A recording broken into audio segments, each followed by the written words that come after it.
I came here several times with my father when I was little, but stopped eating here as often after growing up. I hope the food here will be to your taste. Oh, don't worry. We haven't eaten at a hotel like this in a while. Paimon's getting excited already. In that case, I'll go order for us first. Please wait here a moment.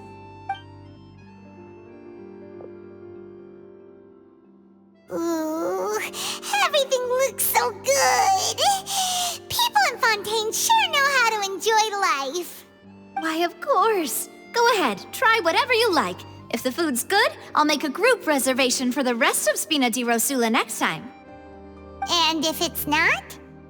Well, then I'll still bring everyone. Albeit with only one dish per table. You, sure have your own way of doing things.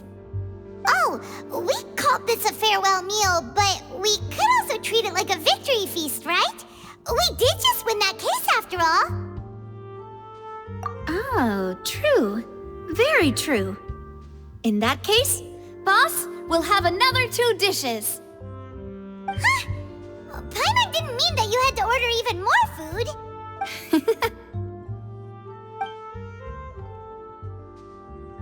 Speaking of cases, do you think that the mastermind behind the serial disappearances will get caught soon now that this has all happened? Well, we've certainly taken a big step forward, but I feel that's about it. We know that there's an organization that means to dissolve these young women, but we still don't know what they are really after. If it hadn't happened right in front of us, Paimon wouldn't have ever believed that a person could be dissolved like that. Right? Yet it was because this was such a preposterous notion that the investigation could never really move forward before. Ugh. If only that guy could have finished speaking! We were so close to hearing who was behind it. In such investigations, even the smallest step can seem like a yawning chasm if the trail of clues is cut off. To be honest, I don't have high hopes for any follow-up that the authorities might conduct.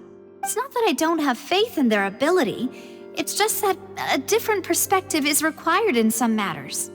It's easy to guard against and deceive a single narrow perspective.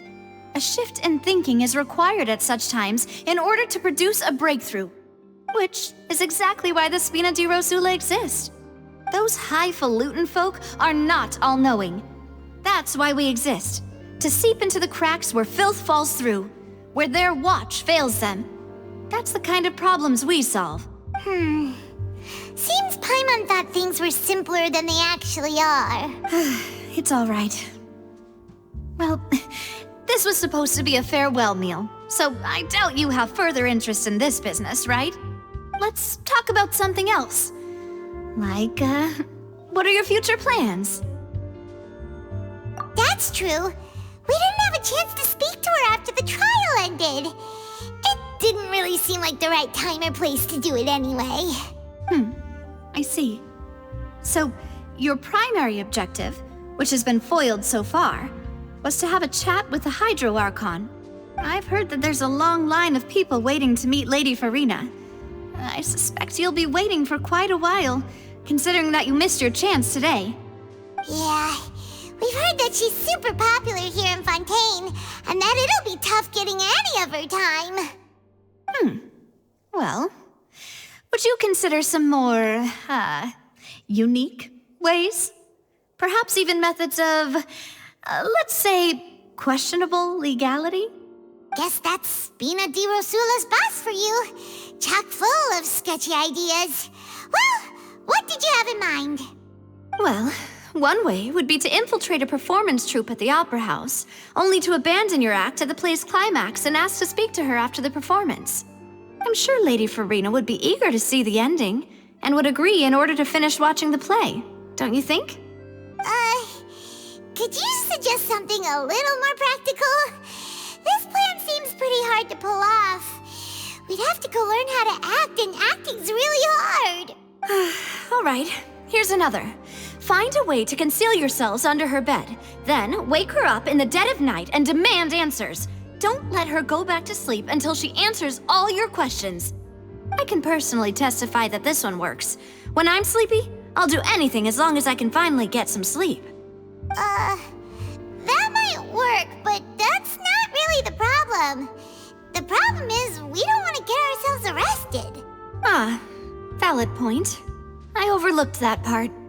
I was just thinking about leveraging a person's desire for sleep. All right, no more joking around. Perhaps you could...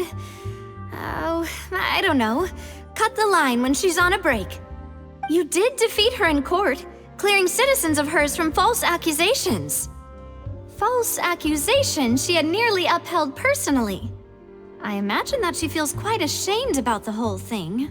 You mean that if we catch her while she's on a break, she might be too embarrassed to refuse? Oh, that does make some sense. Why don't we give it a try after this meal? You know, strike while the iron is hot and all. Huh? Paimon, did you drink my Fanta? Was this your drink?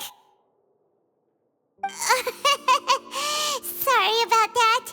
Paimon wasn't really paying attention and the cup was right next to Paimon. Would you like to order another? No, it's fine. We're just about done here. Alright. Honestly, Paimon wouldn't recommend Fontaine anyway. It tastes kind of salty and icky. Is that so? Huh. Well, in that case, we'll have to blacklist the Fanta here then. If we're all finished eating, then I'll go pay. Yeah, we're stuffed. Thanks for the treat, Navia.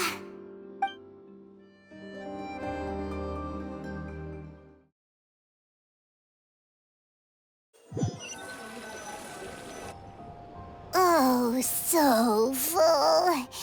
Paimon can barely float anymore. Nah, that would be so... normal. You know, like you. Okay. As for expenses this month, we're left with... Hey, Navia! What are you doing over there? Oh, nothing. It was just a meal, you know? Nothing the Spina di Rosula can't cover. Let's get ready to try to meet the Hydro Archon again. Bye, Navia! So this is goodbye, huh? Well, if you do encounter any other trouble in Fontaine, you're always welcome to contact the Spina di Rosula. I'll give your request the highest priority. In any case, I wish you smooth sailing. I'll see you again, partner. See ya!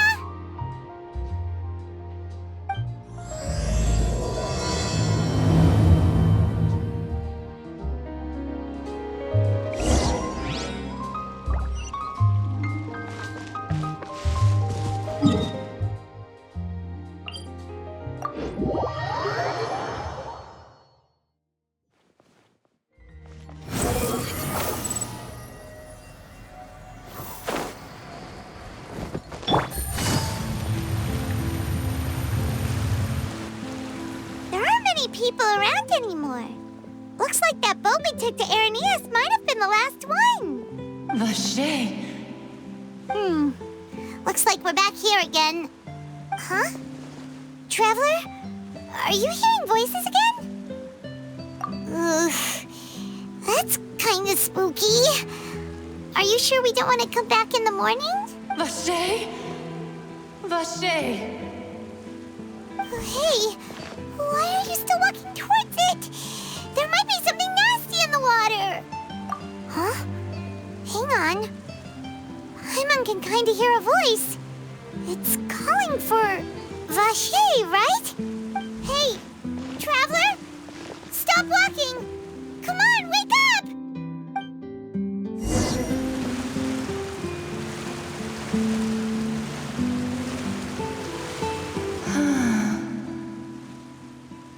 Vache, are you my dear Vache? No, wait. You seem to be someone else. Do you know Vache? Do you know where my love is? Wait. Who am I? I'm very sorry. I fear I do not know. My memories feel like they have been washed away like a flood. So many fragments dissolved amidst the tide, never to be recovered. How much have I lost? How many things that I once held dear while on land have I since forgotten? Yes, that is what I was once. But now, I am but the consciousness of one who is lost, therefore. I do not know how I came to be like this either. I only vaguely remember being covered in light blue water, and then all grew dim. I also remember going to many places. I loved adventure, loved exploring places of peril. No matter where I went, Vacher would go with me. I knew how dearly he loved me, and I also loved him equally as much. But now, we can no longer go back. The pain of such parting. I never knew how heavy it could be. No, our reunion no longer has any meaning. There is no way for us to create any new memories. The thought of me gives him no succor. So let it lie forgotten beneath the waters. If you meet Vacher, tell him not to look for me. Tell him to move on. That is the only thing I still remember. Perhaps that is so. As I was submerged in the waters, losing consciousness, I saw Vacher above the surface. His eyes were filled with such sorrow, such longing. If only I could have comforted him, told him that I did not suffer. Indeed, I had felt a great warmth. Is that what you call it? Dissolving? If anything, I consider it a form of release. It was a state of neither fear nor frenzy, with only an endless peace, like the water's still surface. I could also liken it to being a thirsty person who drinks water for the first time, and only then sees how they have lived for so long in a world of endless want and anxiety. I think I hear your companion. It's time for you to go, I think. Farewell, then. I am glad that you were able to sense my presence. Remember, if you see Vacher, tell him not to seek me out any longer.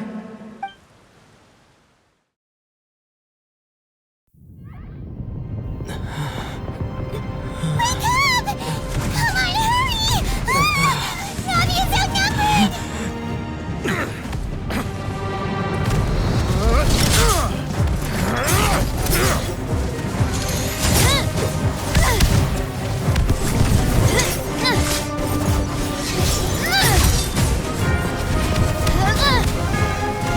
Demoiselle, look out!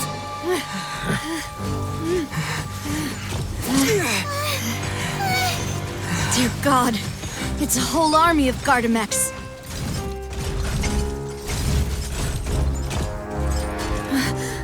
Clorinde?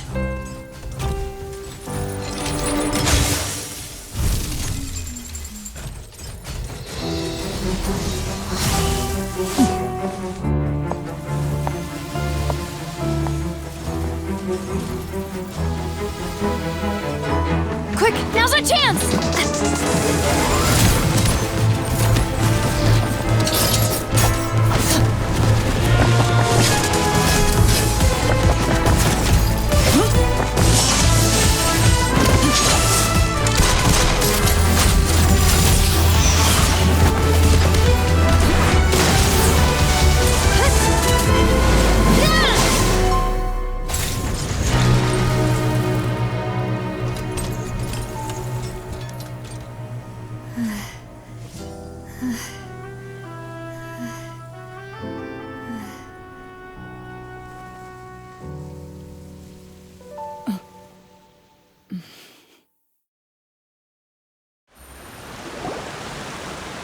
I should thank you for lending us your sword there, Clorinde.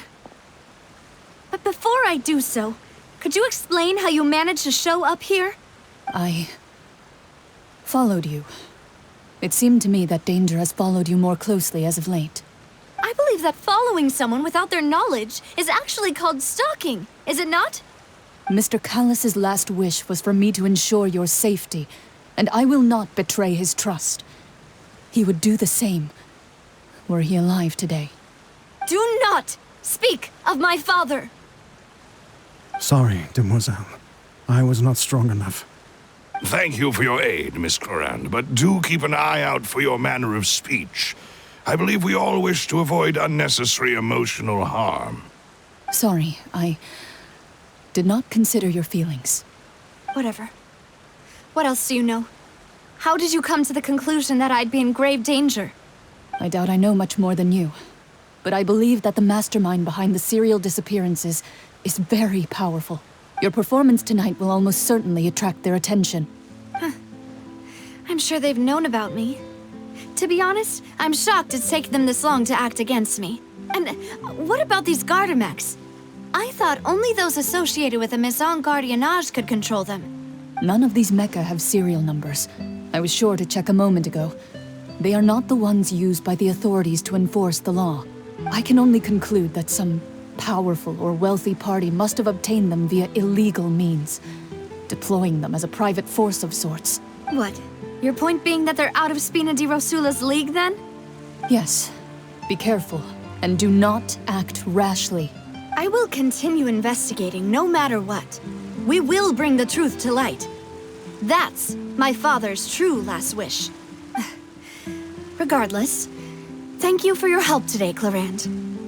But if you get any ideas, tell me first. I don't much appreciate being followed. I do not think that they'll strike again anytime soon. So I shall stop following you. Good day, all.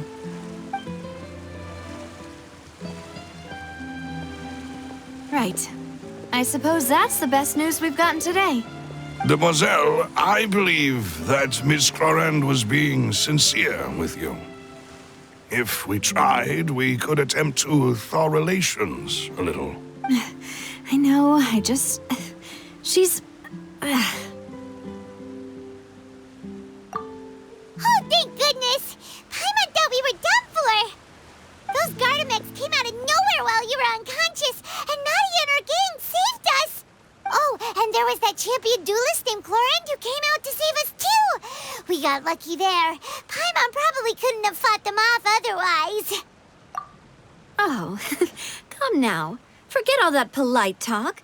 That wasn't really a farewell meal we had back there. Not for me, anyway.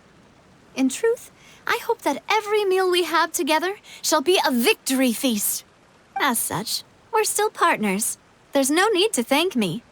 It will take 50 years for me to match Demoiselle's magnanimity.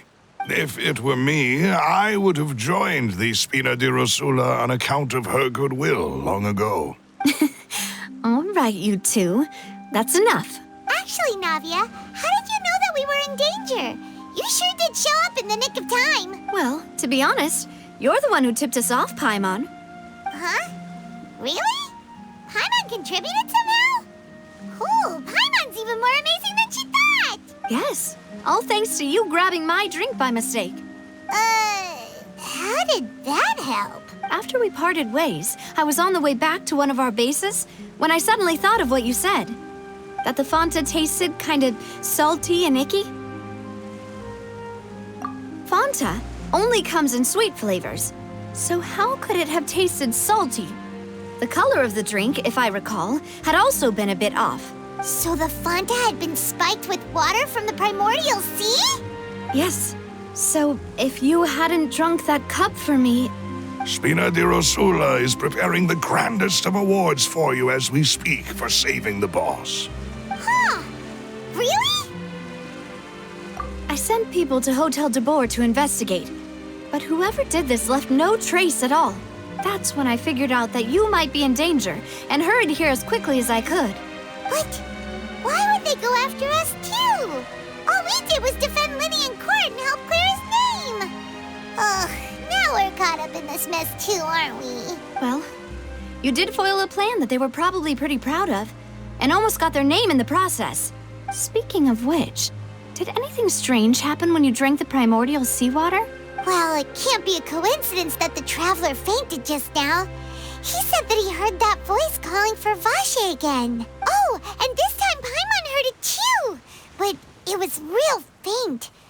Does this situation have to do with the primordial seawater then? Does that mean the primordial seawater raises someone's sensitivity to hydro when it's used on people who are not from Fontaine? That doesn't sound like too much of a bad thing, to be honest. New intel? While you were out cold? Well, let's hear it, shall we? Oh, that is important. Vache. That name doesn't ring a bell. I suppose he hasn't stepped forward as a witness in court lately. Since he saw that young woman dissolve, he was at least at the crime scene. But he never gave testimony or any information regarding people dissolving in the primordial seawater. Could he have been threatened? Yes, thank you. This is very important information indeed. We will continue to investigate. Oh, you mean you'll help us investigate? Well, you did say that our farewell meal didn't really count. That means we're still partners, right? And besides, we're in this now whether we like it or not. You're not gonna let those people who targeted us get off the hook so easily, are you, Traveler? Demoiselle, do try not to look quite so pleased. You are the face of Spina di Rosula, after all. You talk too much. Well, in that case, let's head back to one of our bases, shall we? I'll arrange accommodations for you. We also have some plans to go over, and hopefully we can deepen our bonds as partners. But we'll take that one step at a time, I guess. Don't worry, you two. With us around, our base is definitely secure.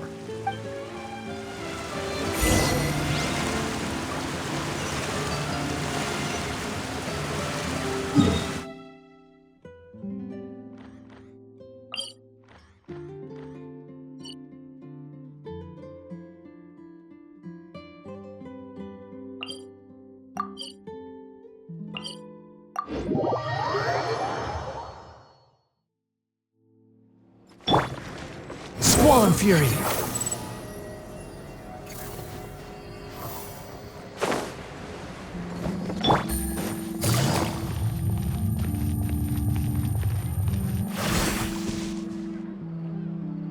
It's right up ahead, but let's make sure we weren't followed first.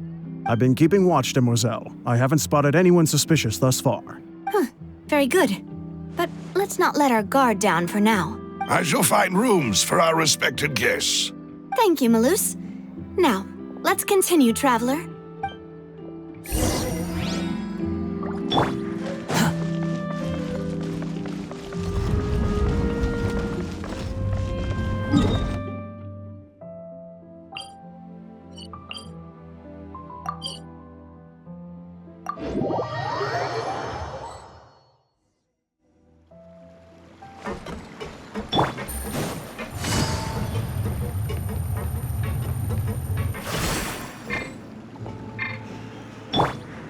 Rises.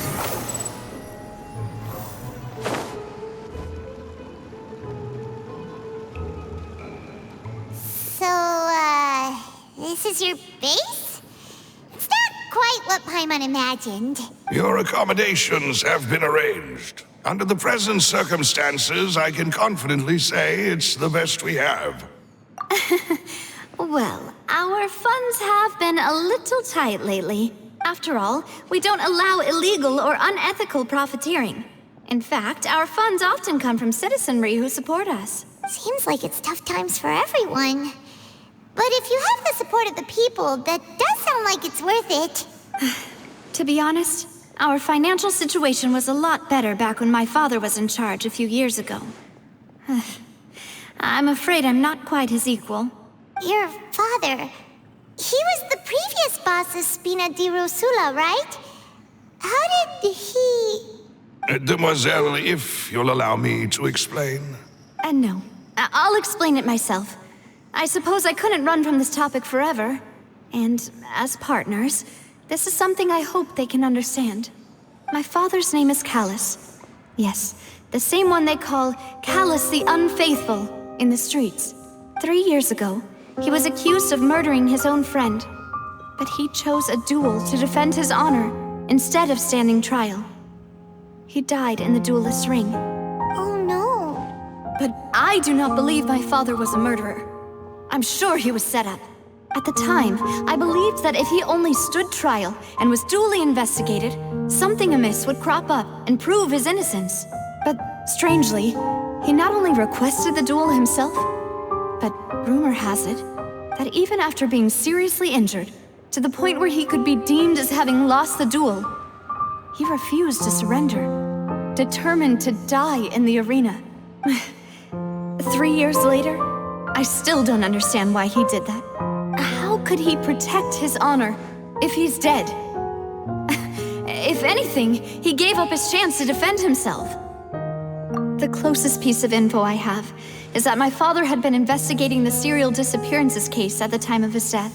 Ah, so that's why you're so determined to get to the bottom of that case. That's right. I've also tried to investigate the murder my father was implicated in, but I haven't found a single new clue in my countless reviews of the investigation records. However, I believe that if the murder case is related to those behind the disappearances, they must know something. I must know what really happened. Was my father coerced? Framed? Even if he really did kill his friend, I must get to the truth. If only he'd been more open with me when he was still alive.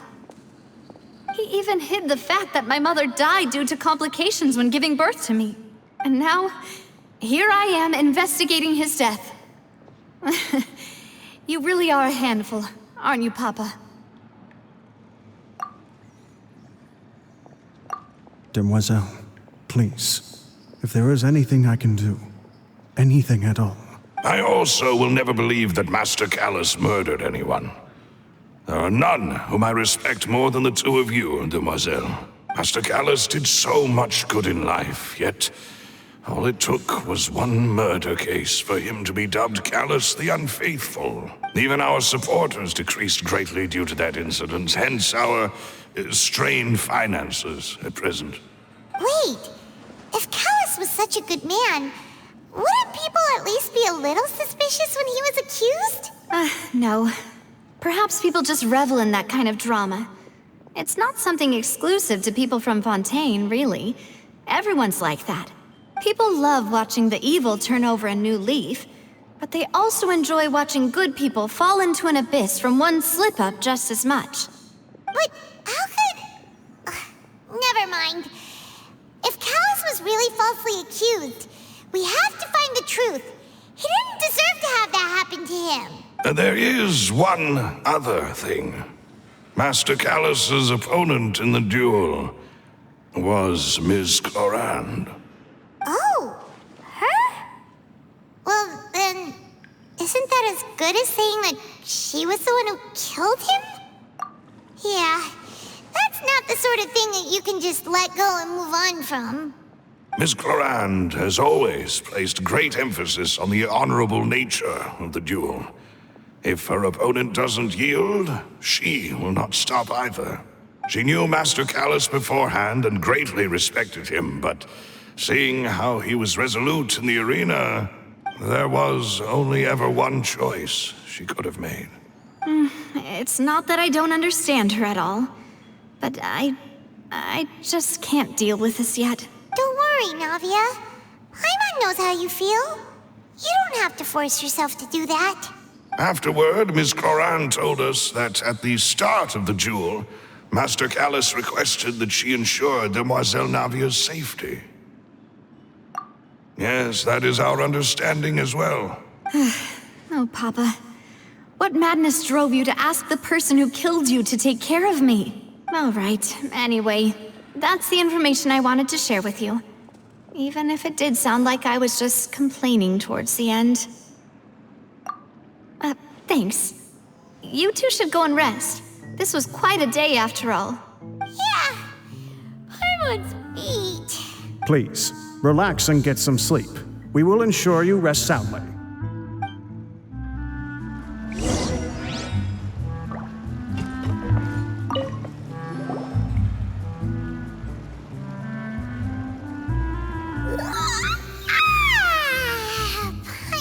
slept so well. This place feels almost too safe. Huh? Navia? Where did the other two go? I sent them back to Poisson. It's Spina de Rosula's place of origin, and where we have our headquarters. There's not much for them to do here at the moment. Paimon gets the feeling that you're just trying to get them off your back.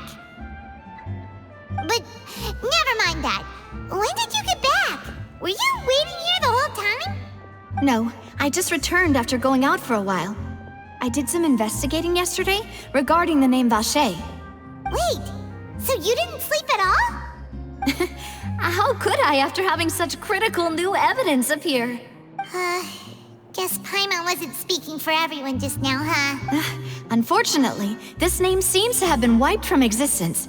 It doesn't seem to have a match anywhere. I suspect that those behind this have already taken steps to hinder an investigation from this angle. But that does prove that this Vache person is a key witness in the incident. Does that mean we're too late, though? No. There is one ray of hope. One place in Fontaine that they would find almost impossible to threaten, no matter how much they wanted to. And that is the archives kept by Chief Justice Neuvillette. A place where detailed files on all the cases in recent years are kept. If the Oceanette you met is one of the young women who went missing recently, we should be able to find some related information there. So Neuvillette maintains an archive of case files? Whew. Guess that's the hard-working Chief Justice for you. In that case, let's go talk to him, shall we? Aren't you coming along, Navia? Did you get tired?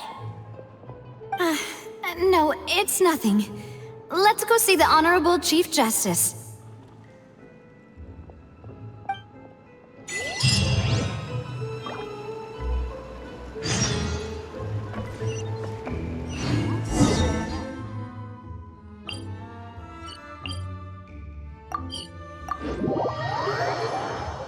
The Palais is right up ahead.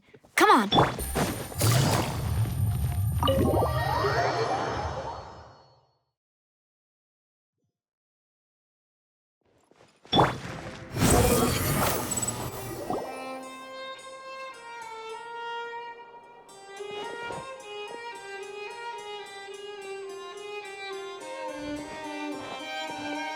Halt! Please state your business here. The Chief Justice is presently occupied with official matters. This place does look pretty heavily guarded. Guess that proves that Neuvillette's files are really secure. Hey, don't you recognize us? Huh? Who are you? Just to be clear, I don't care who you are or who you might be related to. Our rules make no exceptions. See? They've got great discipline, too. Yep. Paimon can tell.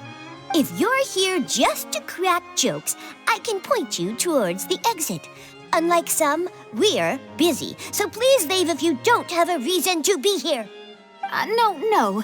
What I meant to say is, shouldn't you remember us from a few days ago? We were at the trial of the great magician Linny. Oh, yes, I remember. I read about it in the Steambird. You must be Linny's attorneys. It's all coming back to me now. We're here today to report and archive some information on a follow-up case. Is that even a thing? Of course. Don't worry. We're here on official business. You can trust us. All right then, I'll let you through. The Chief Justice is just inside. Thanks so much.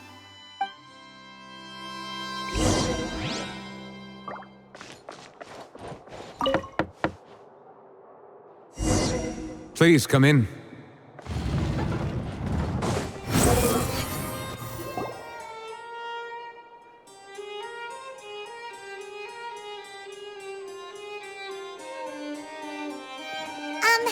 Sorry to barge in, Monsieur Neuvillette. We only lied to get in because we didn't know any other way. It's all right. Please let me know how I may be of assistance to you. So you're not mad at us? We're looking for a man called Vache. He may have been an eyewitness in the serial disappearances case. If we can find him, we may be able to unearth some key information on the case. Ah, I see.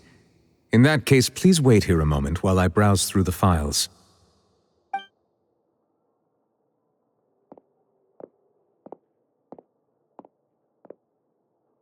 Who knew that Neuvillette would be so easy to talk to?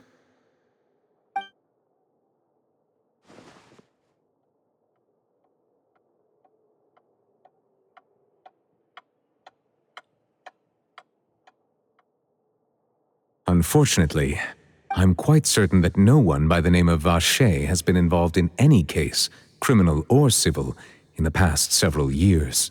There are no records of him either in the files or in my memory.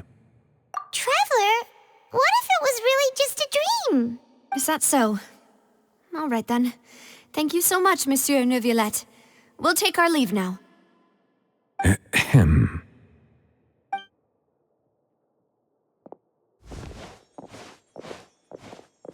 Miss Navia, I can understand how you feel.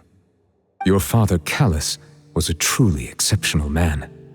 We deeply regret his passing. And what are you trying to say, Monsieur Neuvillette? Are you trying to console me? Extend your sympathy? Or just express some tendril of regret? No. You are not trying to do any of that. I can hear it in your voice. There's no emotion behind your words. You only said those things because you felt like you should. It's just like last time. After my father took his place in the duelist ring, I pushed through the guards to talk to you as a last resort. You even told me then that you thought there was something fishy with the case, yet you still allowed the duel to go ahead. In your eyes, the value of a human life is nothing compared to those cold laws you hold so dear. If you truly regret my father's death, then why didn't you call a stop to the duel? Why didn't you give me the power to stop him from throwing his life away? Why did you just let him die, despised and hated by all? Everything was hanging on a thread at that moment. Just the tiniest effort could have changed everything. There are still so many things I never got to tell him. So many questions he still owes me answers to.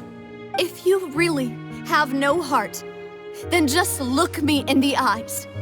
I, Navia, will show you the true meaning of regret. I'm sorry, Miss Navia. You and my father are truly alike. You keep all kinds of things in your heart and never say a word to anyone. It's not so much that you can't feel, but that you would never express anything. Oh well. In any case, everyone already knows full well the apathy of the Chief Justice. My apologies for taking my emotions out on you, Monsieur Chief Justice. Let's go, Traveler and Paimon.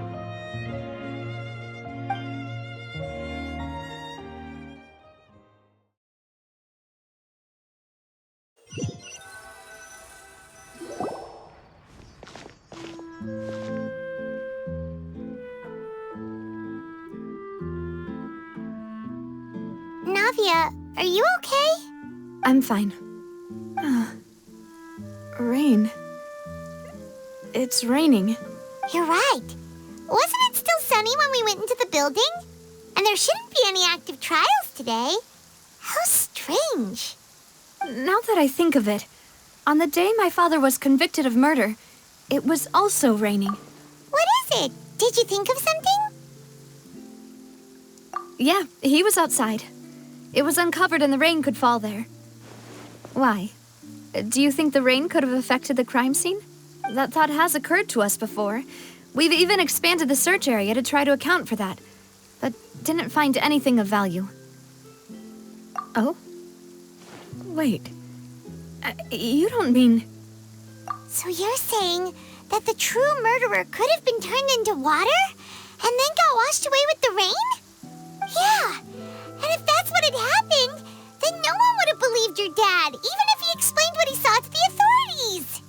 I really think I found a true genius for a partner. You're completely right. How did I not connect the dots earlier? All right, let's go to Poisson. With this new lead in mind, we'll get to the bottom of my father's case for sure. Yeah, we're gonna make progress for sure this time. Do you want to go with me now? Or do you want to head over by yourself later? Great. Let's go then.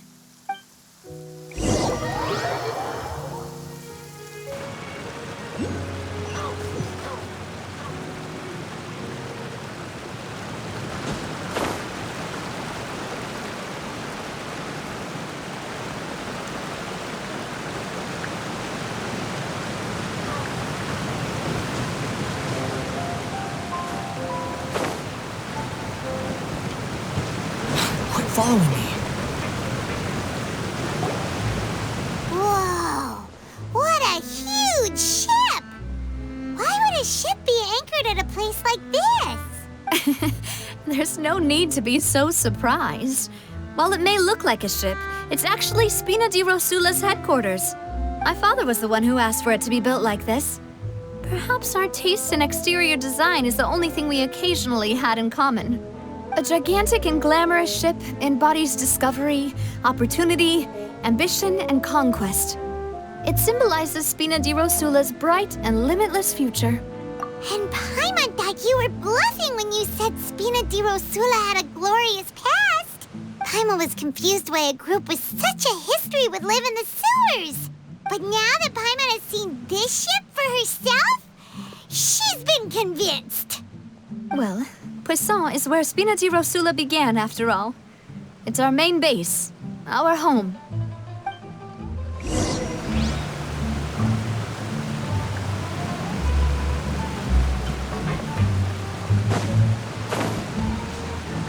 Squall Fury!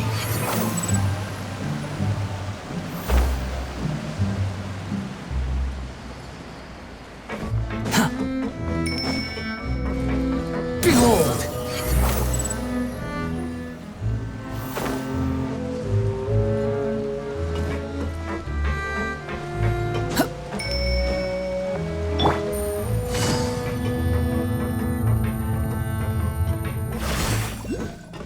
Take it easy.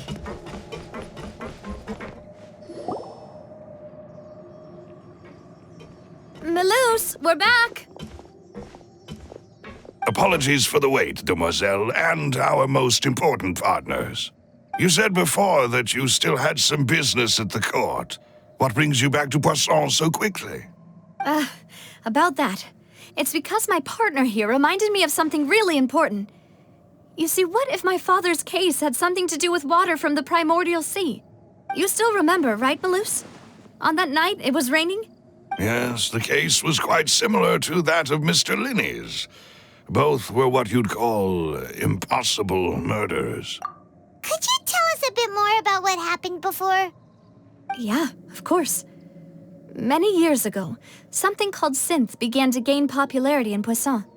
At a glance, it was a kind of drink that could excite your mood and produce many pleasant hallucinations.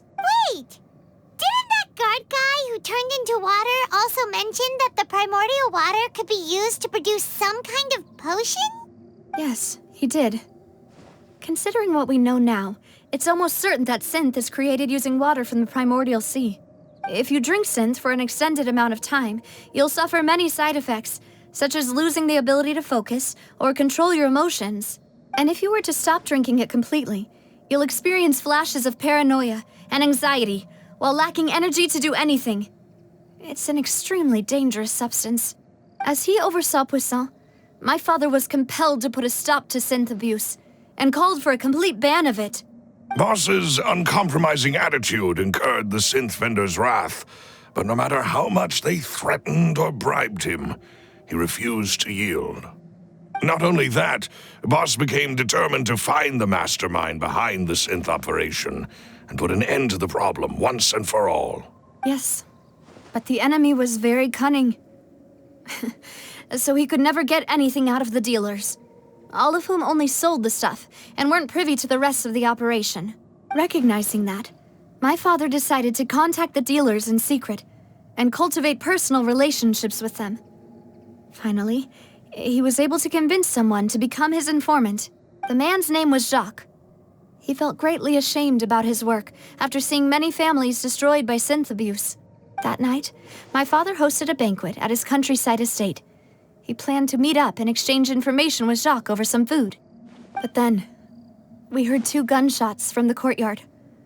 We raced to the scene and found my father, still holding a gun, and Jacques, who was already dead on the ground. Huh? How did that happen? Aren't they on the same side? Sounds just like Lenny's case, doesn't it? In both cases, the culprit seemed obvious, but neither appeared to have any motive at all. Looking back on it, though, I now believe the most important clue was something we all overlooked at the time. There were pieces of clothing left at the scene. Precisely. It's all thanks to you that I made the connection now. Back then, we all just thought they were some costumes that Jacques used to disguise himself at the banquet. But, considering it now, it's almost certain that they belong to a third person at the scene.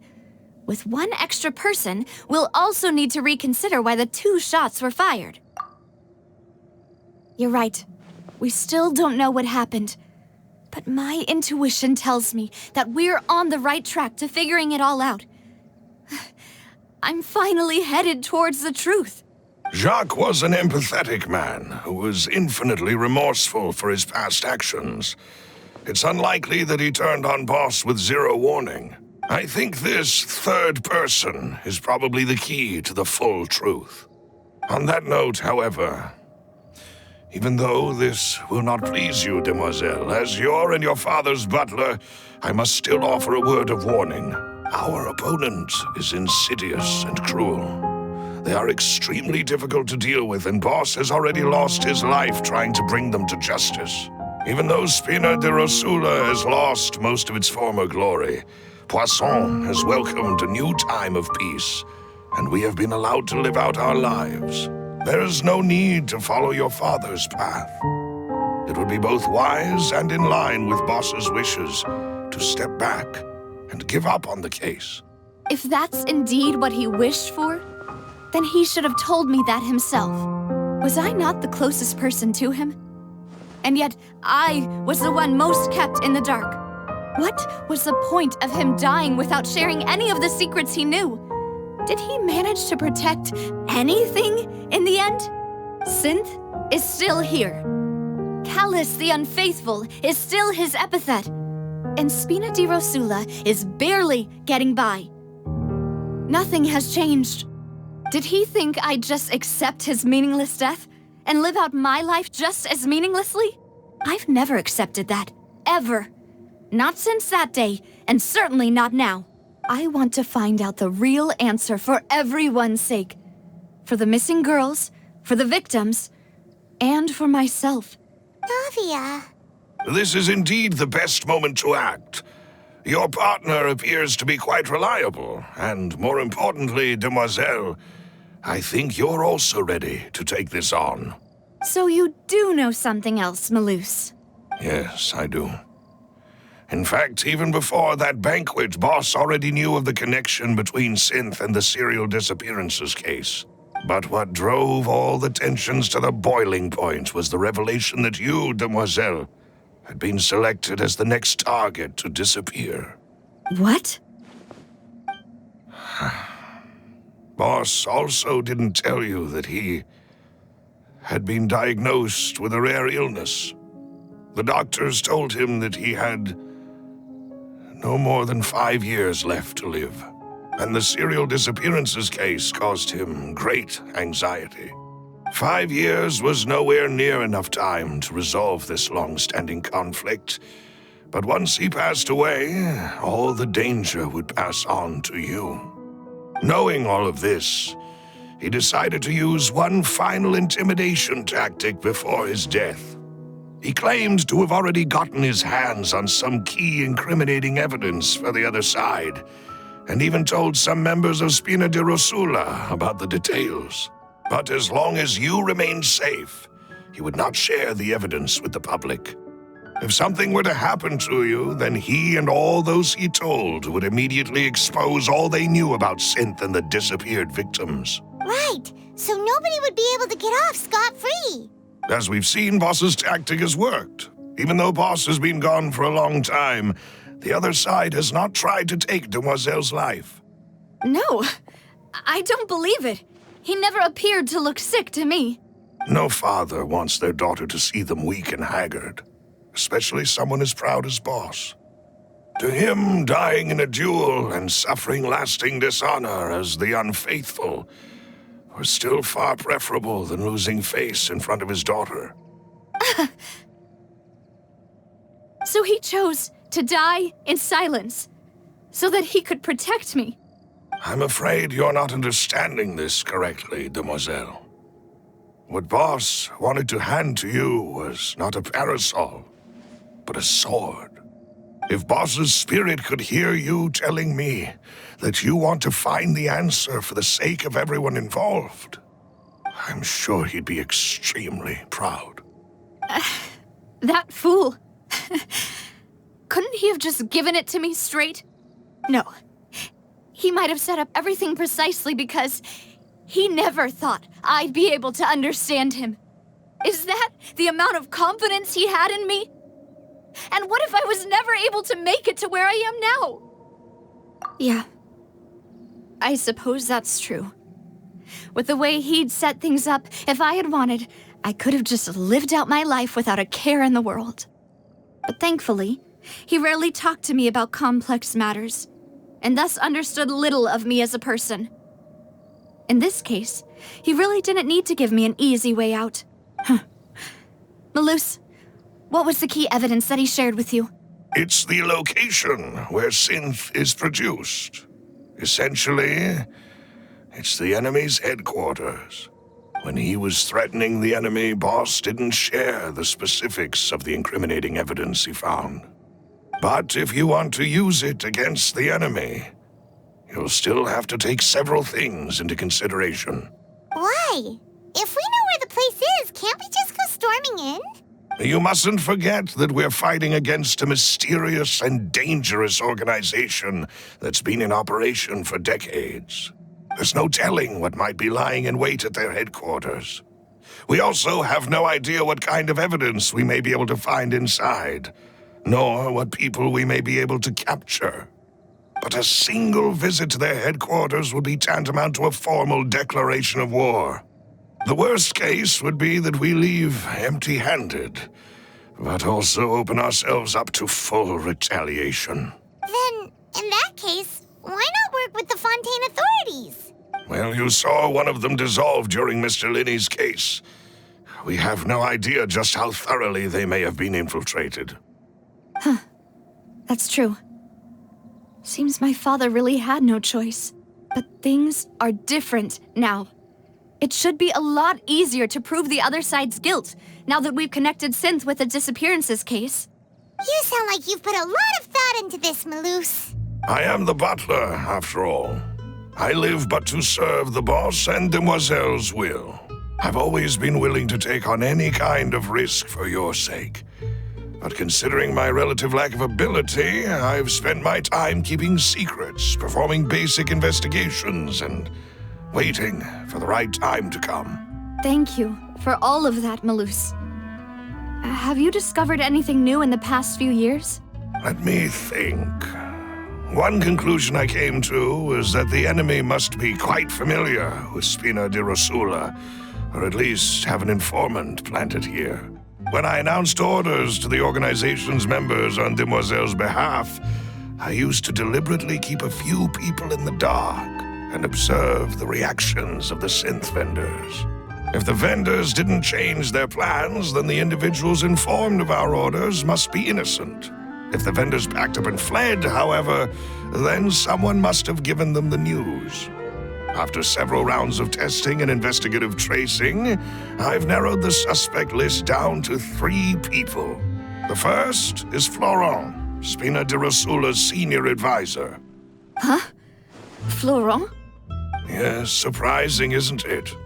He was one of the people Boss trusted the most, which also means that he was someone who understood Boss really well. Thanks to his position within Boss's innermost circle, he always knew our upcoming plans and could thus avoid capture this whole time.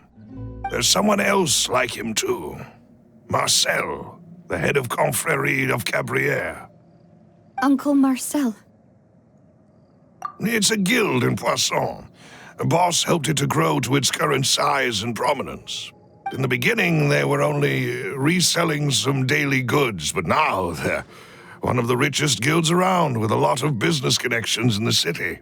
So, they're like a sister organization of Spina di Rosula? Yes, you can say that. When we were fighting against the Sinthe dealers, they provided us with plenty of support. It's a bit difficult to imagine someone using their own money to hunt down themselves. The final suspect is Thierry, the man responsible for coordinating information between Spina di Rosula and the guards. Although the guards mostly leave us to our own devices, there are still many activities we have to report to the local authorities. Since Thierry is always in the know about our current activities, he could theoretically always plan one step ahead. I see. These are all people who I communicate with quite regularly. To think that the enemy we've been fighting against has been right next to me all along, among those I trust the most. It's almost too hard to believe. If you want to investigate them, please take every precaution to not alert the quarry. Judging from our experience, the enemy is extremely cautious. Of course. And thank you, Malus. You've provided us with a lot of great information. You're too kind, my lady. I'm just doing my duty. And before I forget, proving Boss's innocence would also mean clearing him of blame in Jacques' death. After that incident, Jacques' wife and daughter were taken into the Spina's care. They still live in Poisson today. If it might help, you could also pay them a visit. I can make the necessary arrangements. Oh, thank you so much, Malus. You really are the best. A new case awaits, my dear partner. I hope we can work together to uncover the truth and end this case once and for all.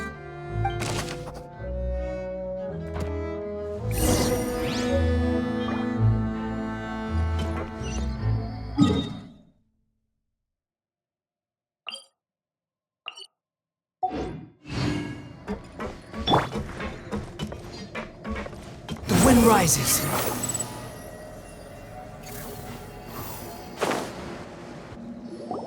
It is settled, then. Please excuse me, and enjoy your conversation at your leisure. Thank you for arranging everything for us, Malus. Excuse me, miss. Do you need anything from us? Hey, Navia's all quiet.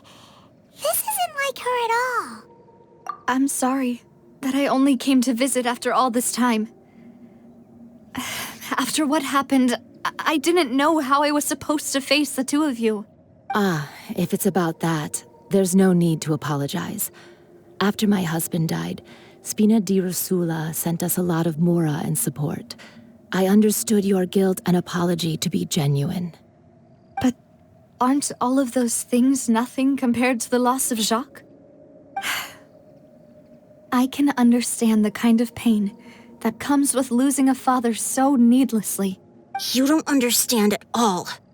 I didn't know how to face you, because I didn't know what I could possibly bring as a consolation gift. I know only the full truth could bring closure to you, and to all of us. I'm sorry. I appreciate the sentiment, but you don't have to carry all that guilt. On the matter regarding my husband, my daughter and I have more or less found our answer already. Would you mind sharing it with me?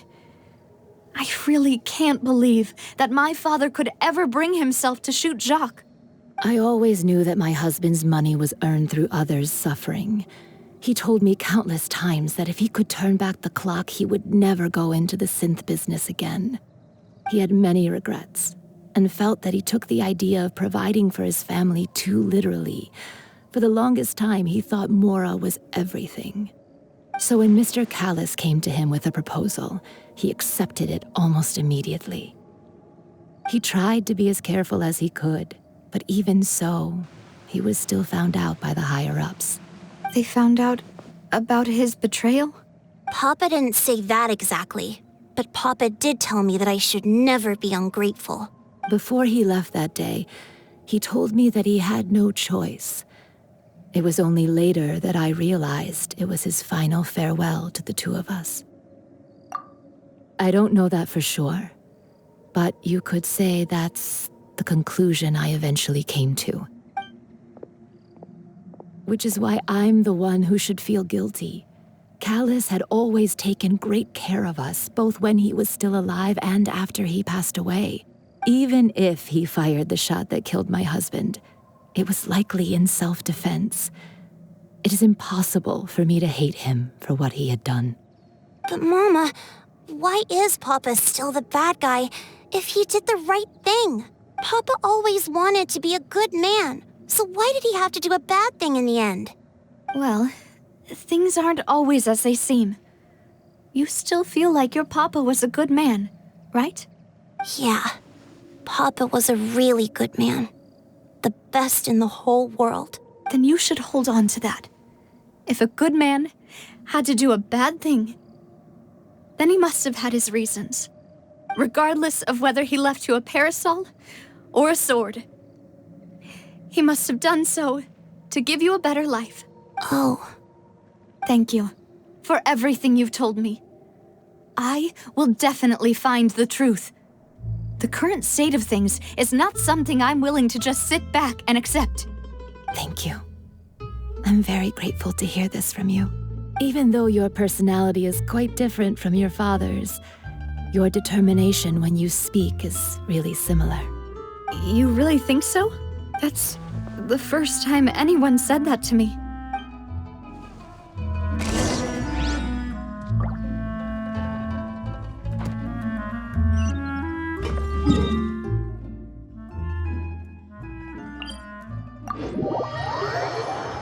Are you okay, Navia? I'm fine. Don't worry. Let's investigate the 3 suspects next. The Laurent should be nearby, and we should be able to find Thierry and Uncle... Greetings, boss. How may I be of assistance today?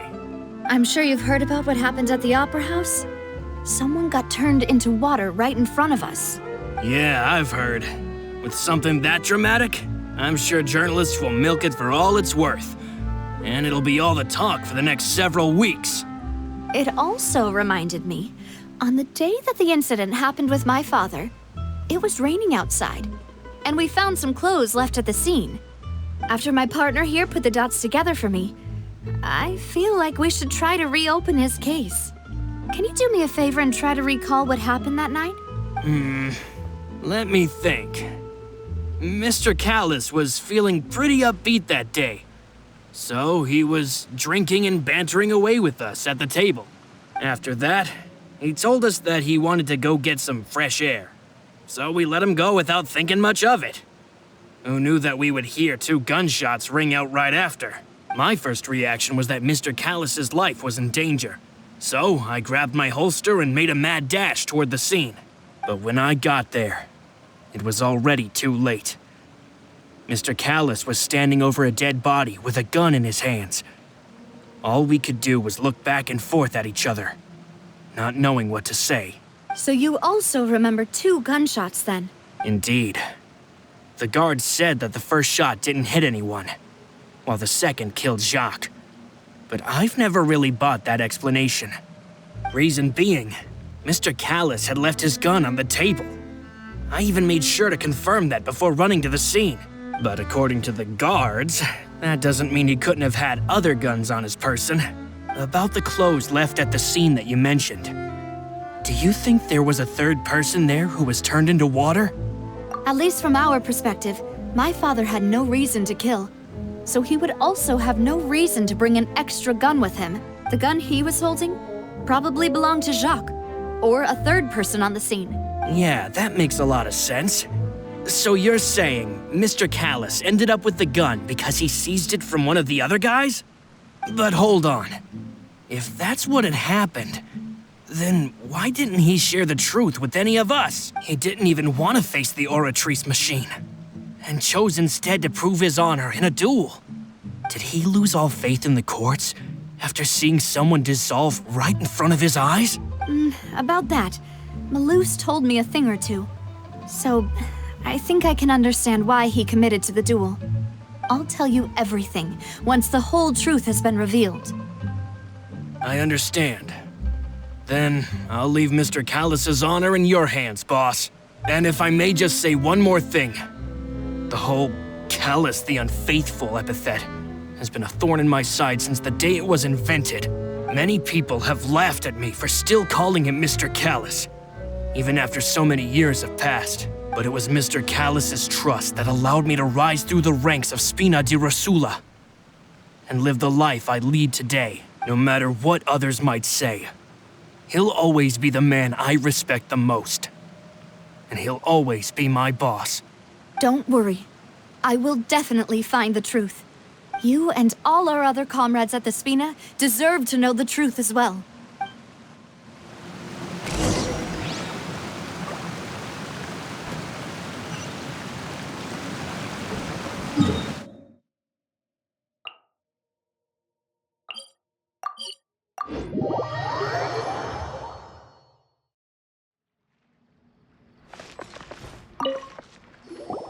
Hey, Thierry, it's me.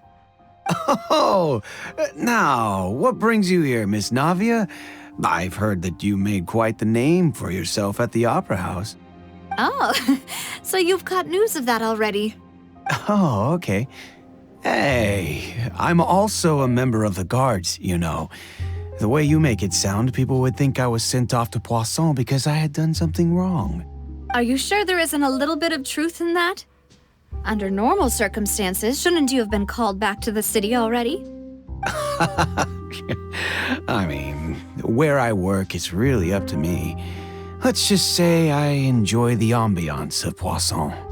Callas did a fantastic job running the town, building Spina di Rosula from the ground up and clearing many obstructions in my way.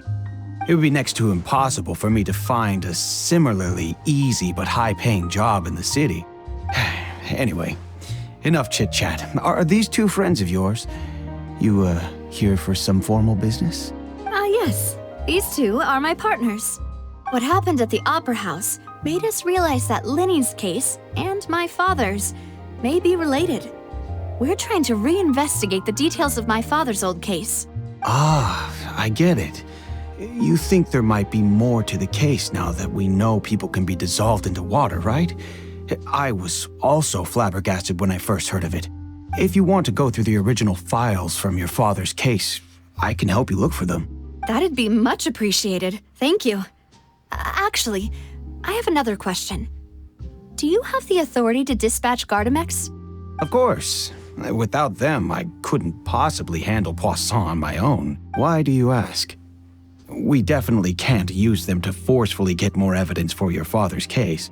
Well, you see, just recently, we were attacked by a horde of unnumbered Gardamex in the city.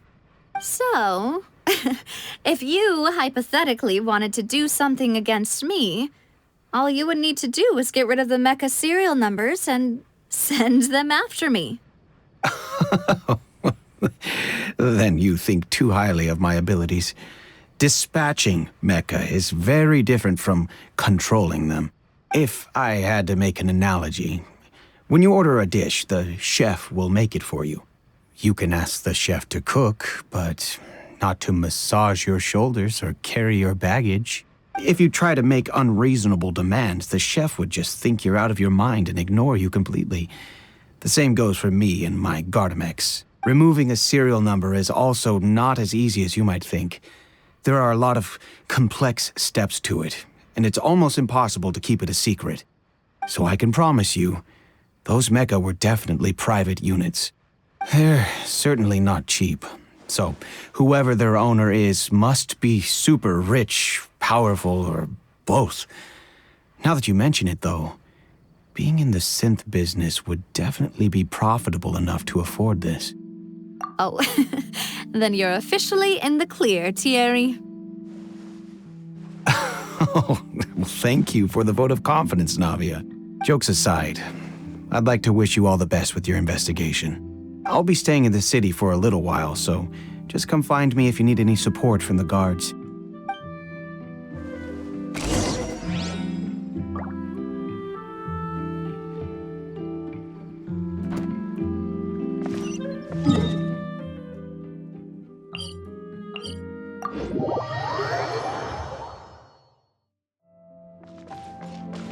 Behold!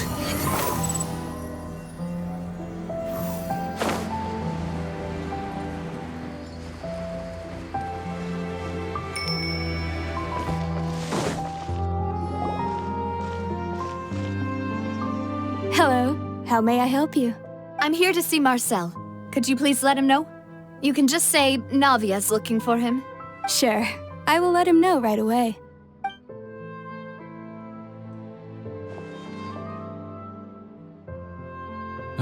Navia, hello. Sorry to keep you waiting. I'm not as young as I used to be, so my legs are giving out a bit. Oh, it's all right, Uncle Marcel. There's no need to stress.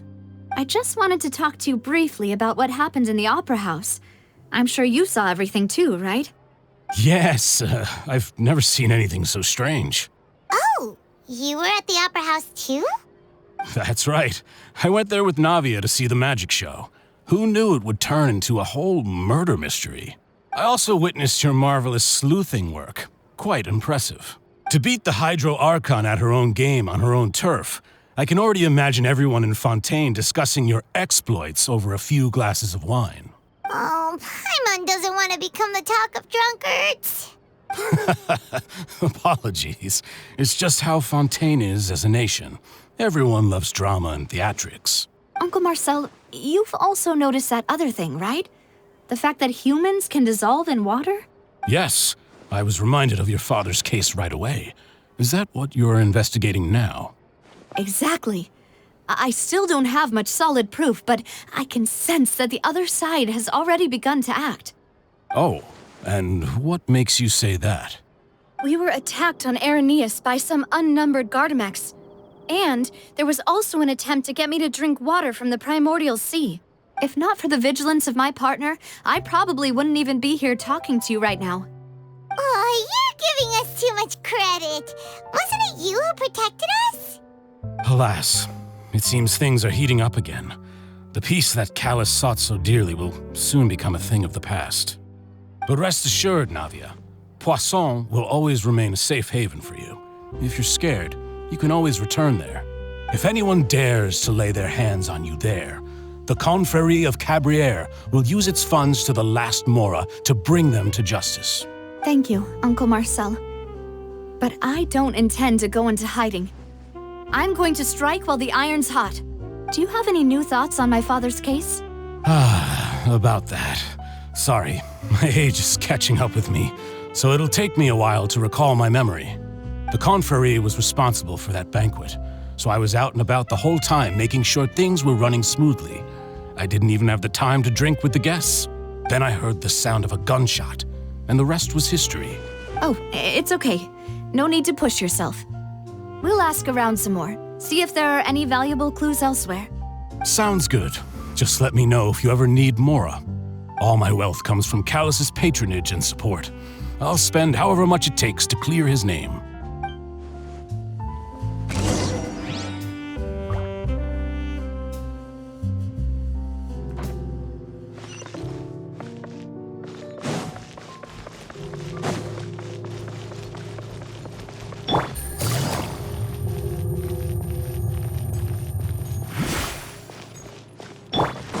Squall Fury!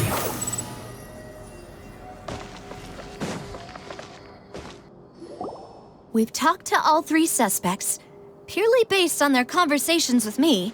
None of them sounded particularly suspicious. I suppose that's to be expected, though. If a single conversation's all that's needed to find them out, then my father wouldn't have needed to investigate the case for so many years. Anyway, even though we didn't make a breakthrough, let's still compile what we were able to find. But where should we start? Ah, you're right! Flora mentioned that Callas probably only ended up with the gun because of circumstance. That makes... According to Jacques' family members, he already told them that he had been discovered, and that he had no choice before he left home that day. If I had to guess, he probably received an order from the Sinthe boss to kill my father. Had he refused, he and his family's lives would have been forfeit.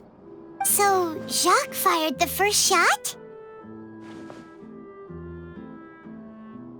Oh? And why is that?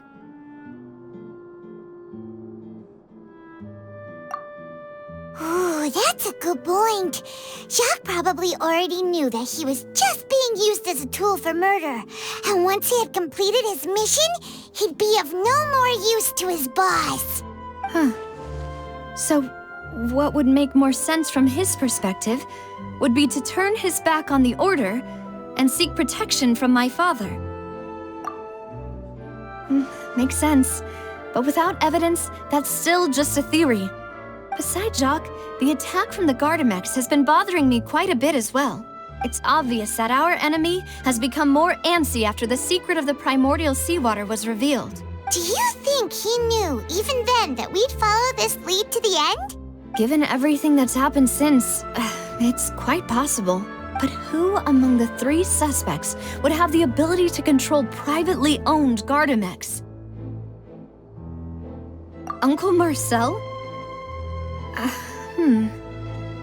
My father did really trust him.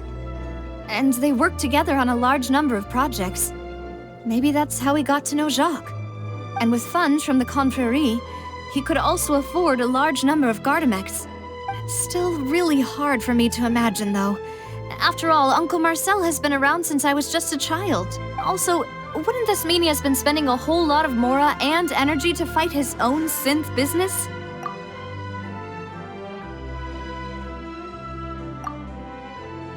Florent? It is true that he was closest to my father, and thus had the best chance of learning about his dealings with Jacques. But as Spina di Rosula's advisor, his work mostly deals with personnel and security, so he shouldn't have much means when it comes to finances. So you're saying he's too broke to afford a mecha army? Exactly. He can't. And even if he could, I don't think he would be able to dispatch a whole group so quickly. Thierry, you say? Huh. It is possible that he's figured out a way to convert the Gardamex for personal use. But I didn't feel like he was lying when he was talking to us about the mecha. I also don't think he'd be able to keep that kind of tampering under wraps. Yeah. Had he actually tampered with the mecha, we'd be able to prove it with a simple check of the guard's inventory. If the mecha were taken from the guards, it should be pretty easy to find out when and how that happened. Who could it be?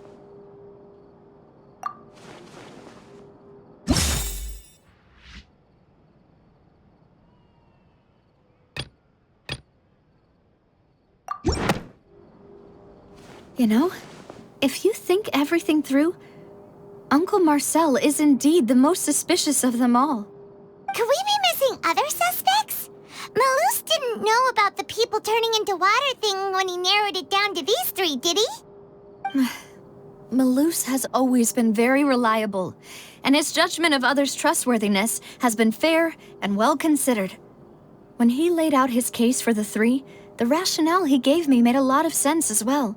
The suspect is knowledgeable about the Spina's internal affairs, has the means to dispatch mecha to assassinate us, and possesses significant intellect and foresight.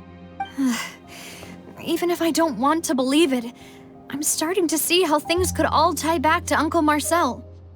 Well, we still have another trump card on top of all the theorizing and speculating. Yes, Malus did say that charging straight in there would be extremely risky. But we don't have any other options right now. We need far more solid proof before we can hope to go charging in on our enemy. Navia, here you are. Oh, I've been looking for you. Huh? Aren't you the guy from the guards? Did something happen? Yeah. News came from Irenaeus just after you left. We've got another trial on our hands. Wasn't that place built specifically for holding trials? What's so newsworthy about this one? I know. But they said the person they're putting on trial is a Fatui harbinger called Tartaglia. What? Is that someone you know? Yeah, we know him. Maybe even a little too well. Well, he's been accused of being the true culprit behind the serial disappearances case. It's absurd, don't you think?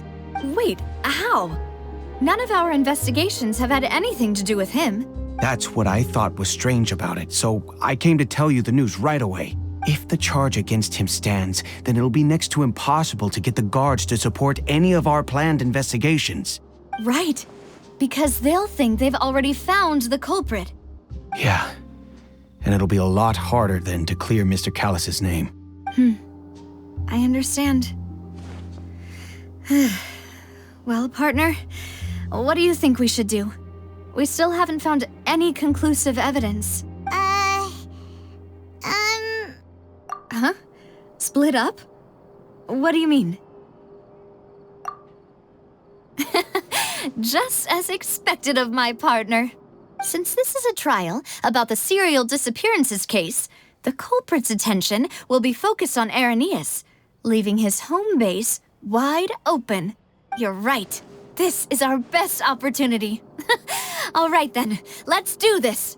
I'll stall them at the Opera House and charge Marcel as the true culprit. I won't have any chance of making that charge stick, though, unless we find more evidence. It'll be up to you to make it back in time and hand the decisive evidence to me. We'll help you, just like you helped us in Linny's trial. Demoiselle, please allow us to accompany you. I'm ready. Ah, Malou, Silver, when did you two get here? We heard that you'll be leaving Poisson and figured that you might require our assistance. It's our hope that your confidence will be bolstered with the two of us by your side. Thank you so much. Then, let's make haste for Irenaeus. Paimon, Traveler, I'll see you at the Opera House. See you then!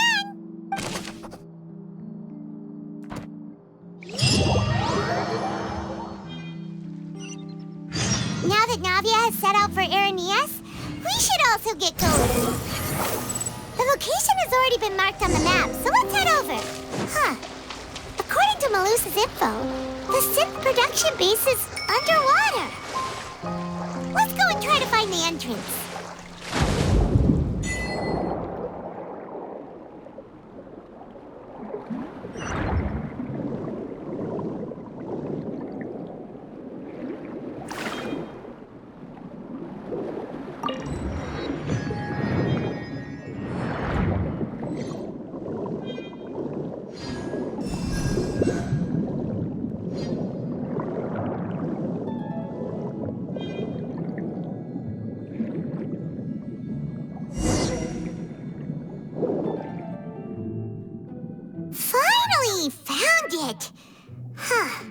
So this is the entrance that leads to the Sinthe production base. It sure doesn't seem out of the ordinary at all. You're right. An important place like this is bound to have a ton of protective measures and mechanisms. Navia's probably arguing up a storm right now to stall for us.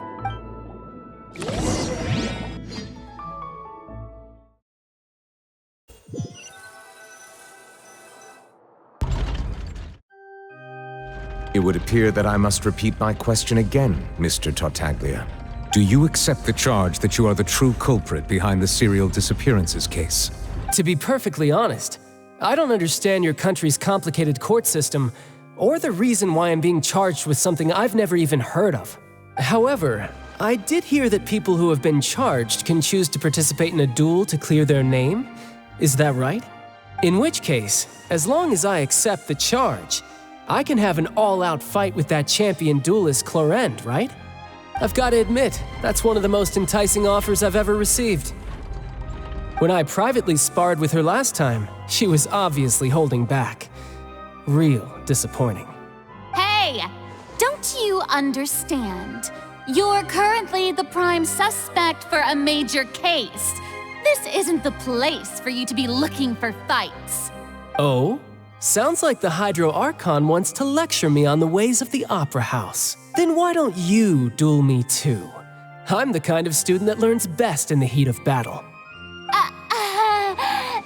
No. That's not what I meant. Alas, it would appear that communication with the defendant is going poorly, and we have made very little progress. In that case, let me explain everything from the very beginning again.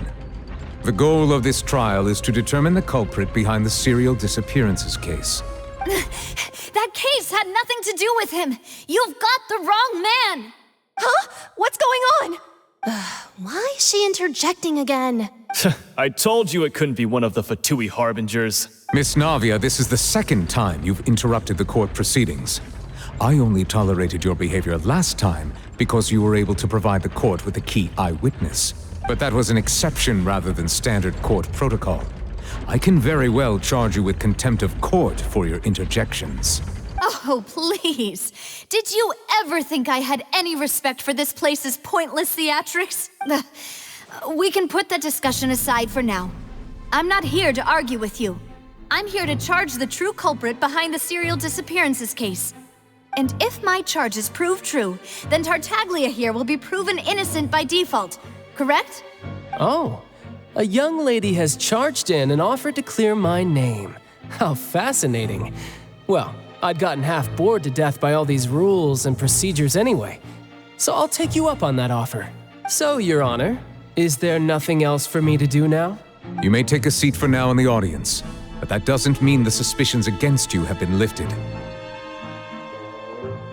Now then, Miss Navia, who is the person you would like to charge instead? That person is...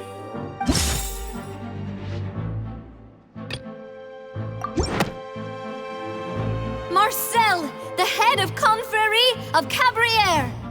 Huh? What confrérie? Never heard of them in my life.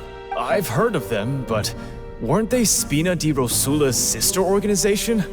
Oh, is this going to be a friends to enemies type situation? Please let me remind you, Miss Navia, that charging someone is an incredibly serious matter. Committing to the charge also means taking on the legal responsibilities associated with it. And if the charge fails, depending on the circumstances, you may also be charged with the crime of making a false accusation. Knowing this, do you still wish to charge this man? Yes, I do. In that case, I declare the charge to be valid. Miss Navia and attorneys, please take your places on the court. Members of the guards, please contact Mr. Marcel right away so that he may stand trial.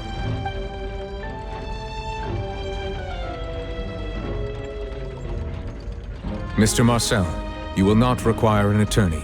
Is that correct? Apologies. It all just happened so quickly.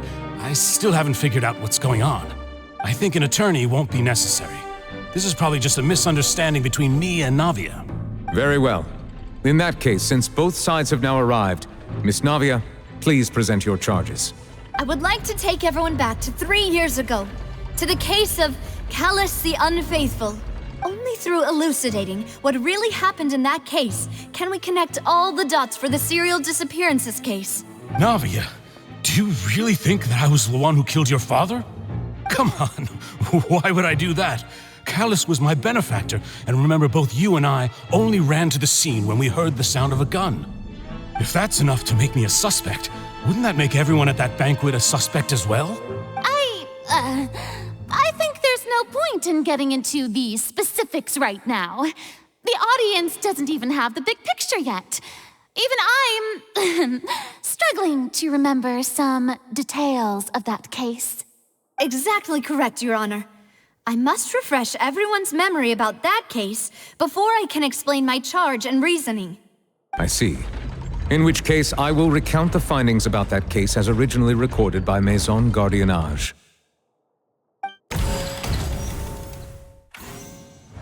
On the day of the murder, Spina di Rosula hosted a large banquet in a countryside estate owned by the Confrérie of Cabrières. During the banquet, all attending guests heard 2 gunshots from the courtyard. When the guests arrived at the scene, they found the primary suspect, Callas, holding a gun, while his acquaintance, Jacques, lay dead from a gunshot wound. The guards' investigation did not recover any other firearms from the scene. As a result, they concluded that the suspect's first shot must have missed, while the second must have taken Jacques' life. The suspect did not dispute this conclusion, and also declined to defend himself in court. Instead, he chose to prove his innocence through a duel.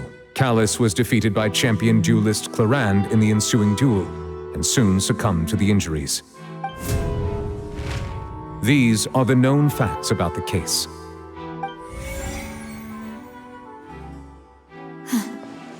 The one with the motive to kill was Jacques, not my father. And even so, Jacques still had no reason to pull the trigger. In truth, the third person shot Jacques first, and was shot in turn by my father when my father seized the gun from him. After that, the true culprit turned the third person into water, erasing all traces of him from the scene. Thank you for the summary, Your Honor. Of course, the guard's conclusion appeared quite sensible to us at the time. However, we should revisit the case now that we've gained new information about the abilities of water from the primordial sea.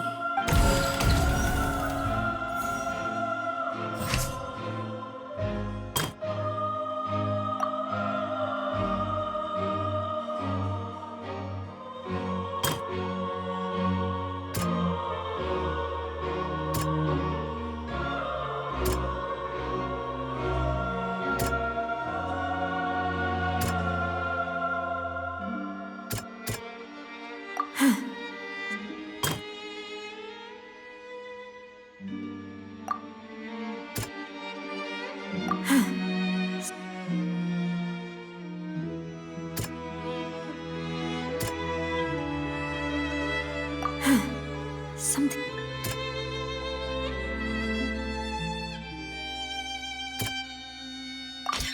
This assassin first shot Jacques, then turned to shoot Callas, only for Callas to wrestle the gun from him and kill him instead.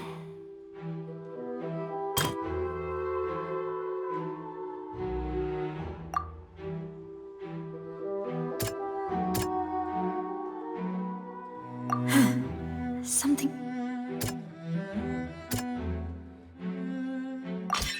A pile of clothing was found at the scene. The guards once believed they were used by Jacques as a costume to disguise himself. But since it was raining that day, the culprit was confident that they could use the rain to wash away all traces of their dissolved accomplice.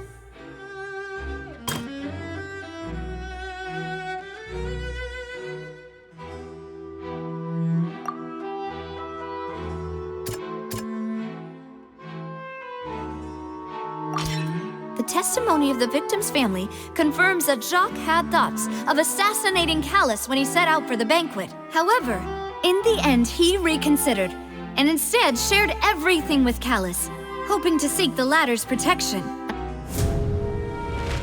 Realizing this, the true culprit caused the hired assassin to dissolve into water, leading everyone to believe Callas was responsible for Jacques' murder. This is the true version of events.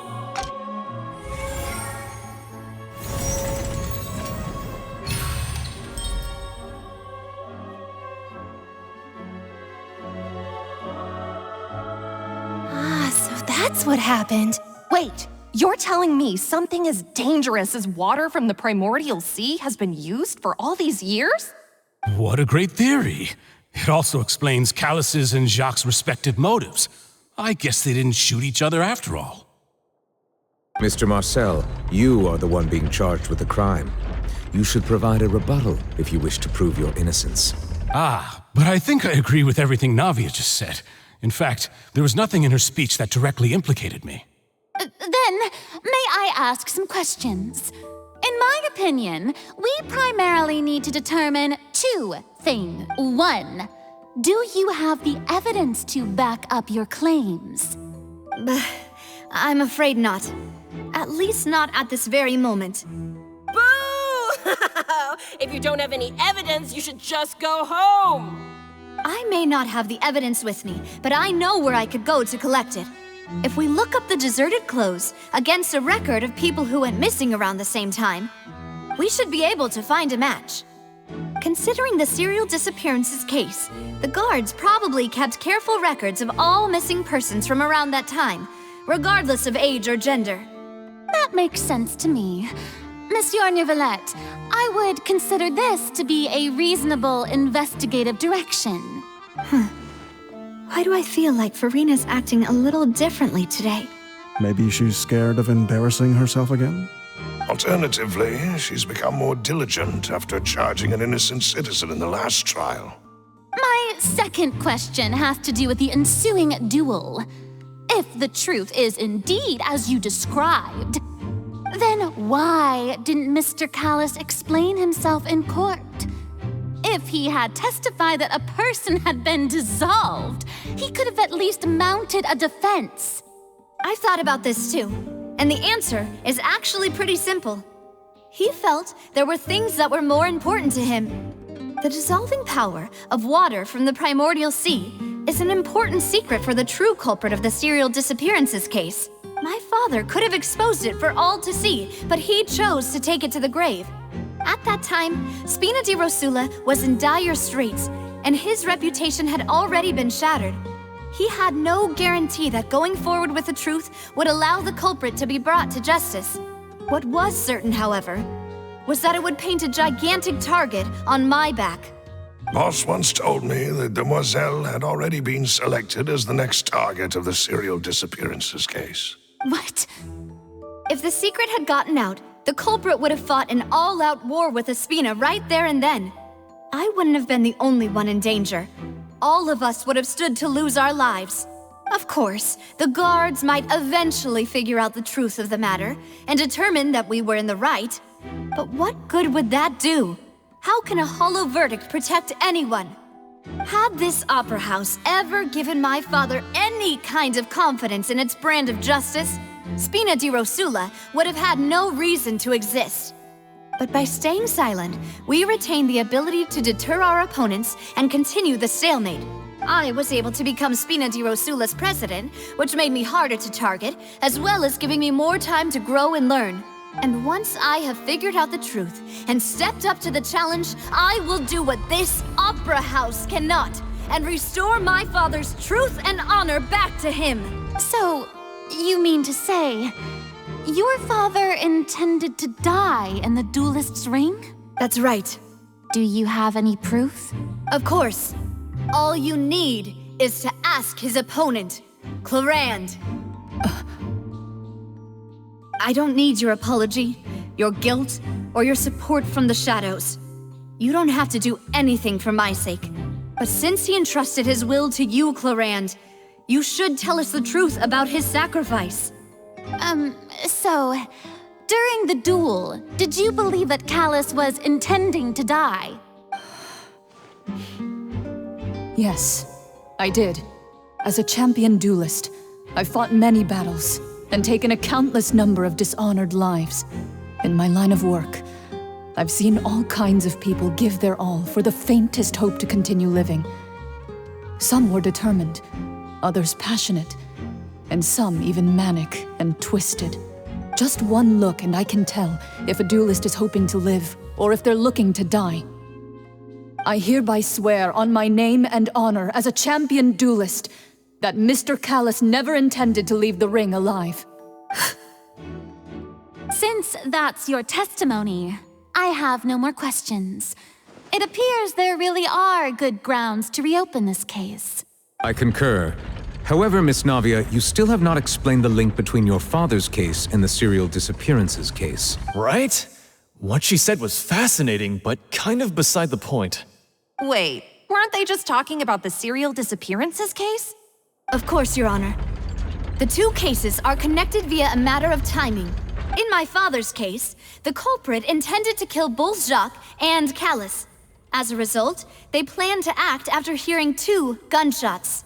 And at the end of Linny's trial, the culprit also only dissolved the victim in front of everyone because they realized they were at risk of being identified. The culprit could only time their actions so precisely if they were already at the scene. Coincidentally, Marcel attended both the banquet and the trial. So that's why you suspected me.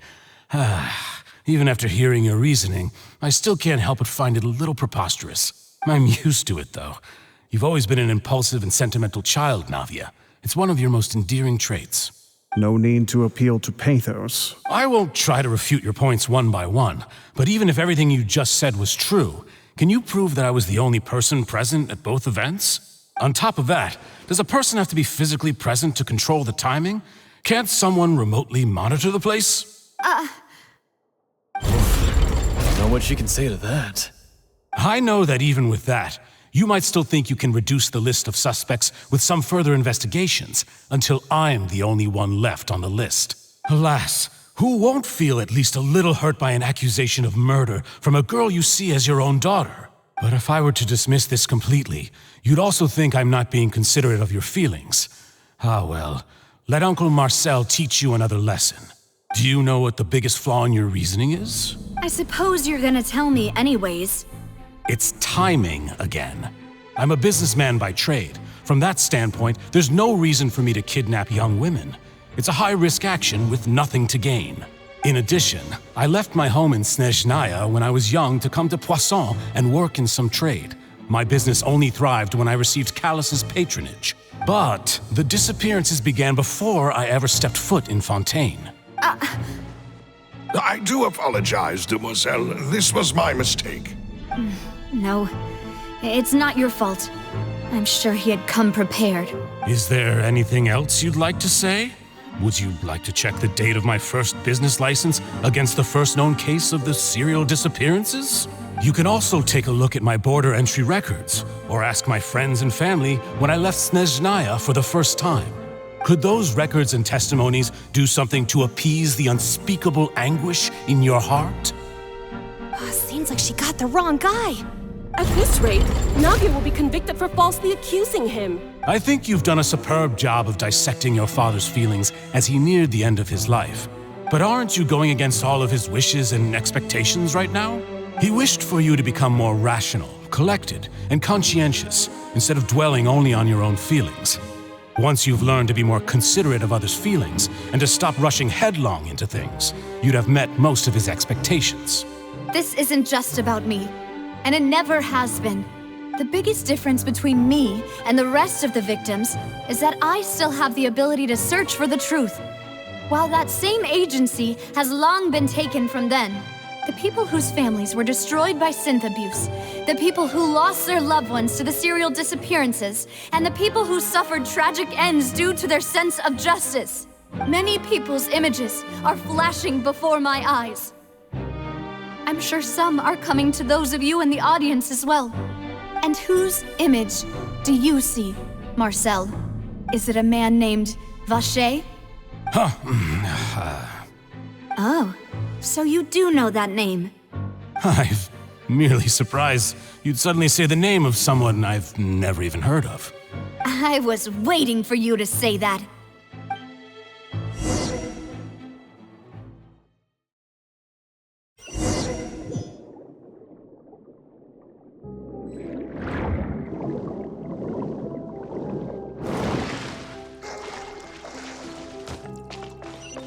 Quit following me.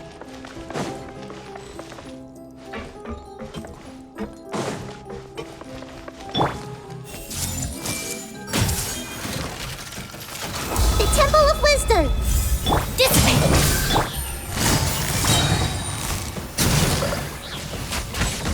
Squall Fury! Yeah!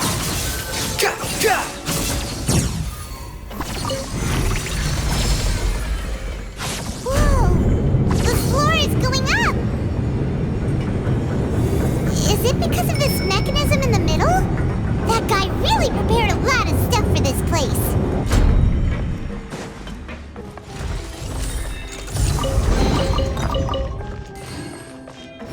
Search for it!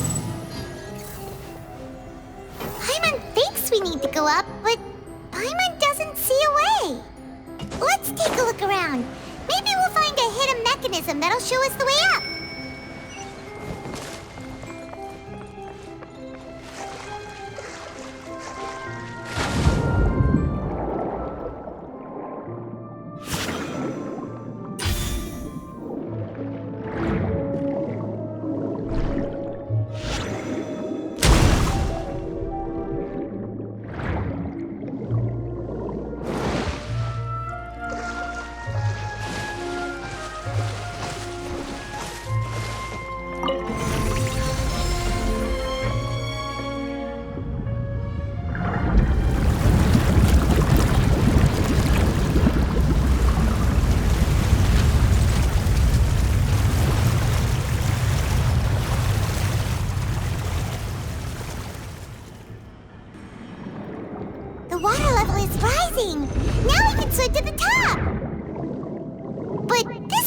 a ways away from where we need to go.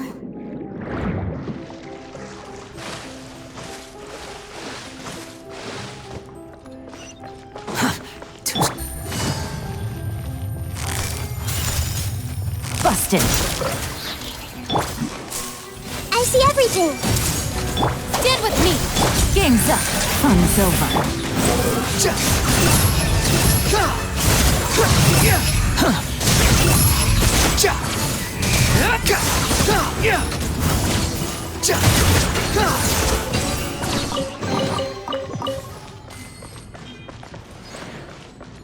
Behold!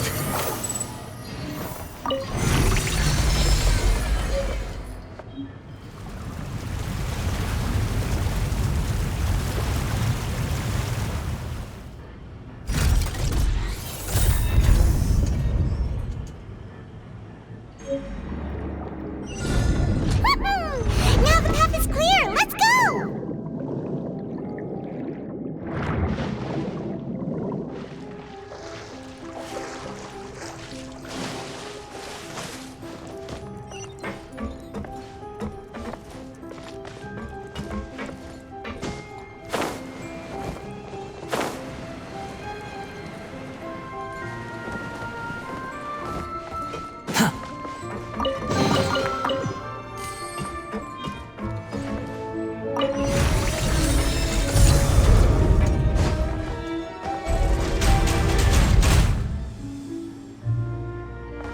Squall and Fury!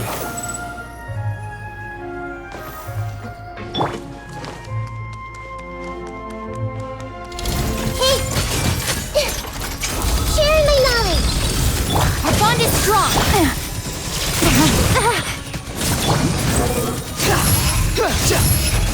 Bow your head!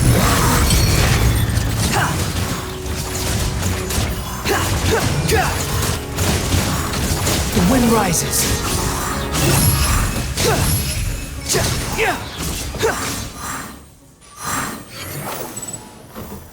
Quit following me.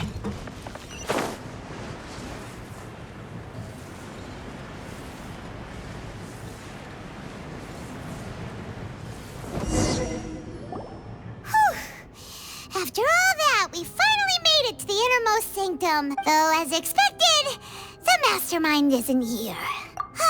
That's right. Then let's hurry up and find some evidence so we can get back to the Opera House and help Navia.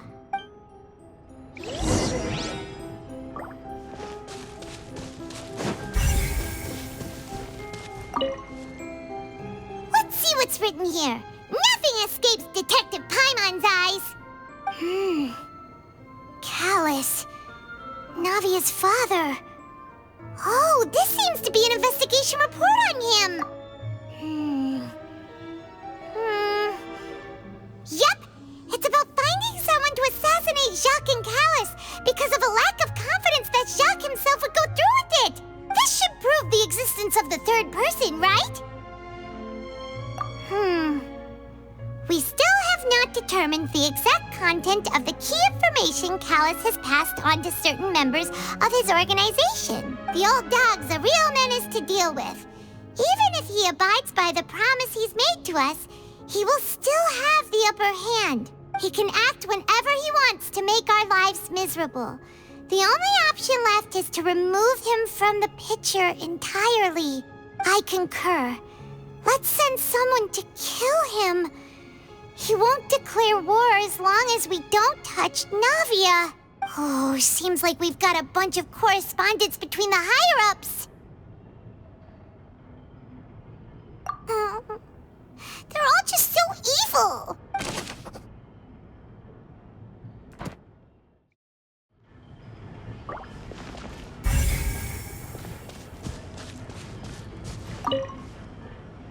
Oh, look! There's an important-looking basin over here, and it's full of water.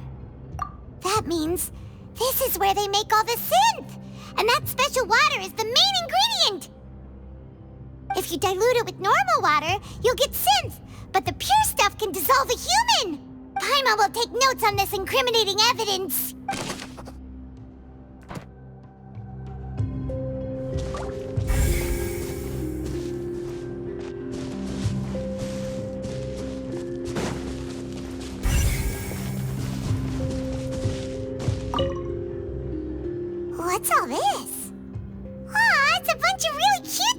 pink accessories, a hair tie, a necklace, even a makeup box.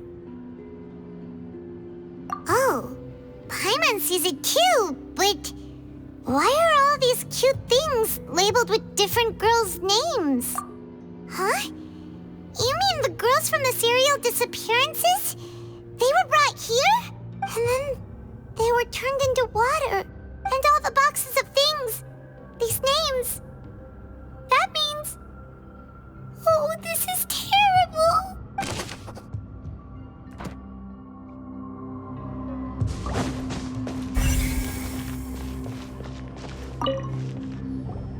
Whoa! There's so much synth here! And so many bottles of ingredients that probably just contain the waters of the primordial sea. Mixing in progress, ready to drink, stock sample? Huh. They've also got all the synth pretty clearly labeled. Whoa, there's even fruit-flavored synth? Yep, it's super obvious.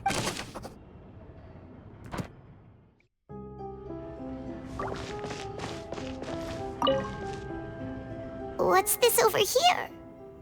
Looks like some kind of place for research. Experiment number 16 aims to verify Jacob Ingold's research conclusions on the primordial sea and use his theory as a foundation to achieve a breakthrough. The experiment was a failure. No individual managed to resurface from the water from the primordial sea.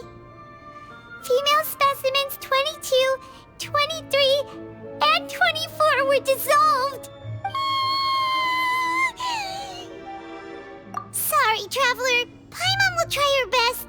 It's just that Paimon's never read something so scary before.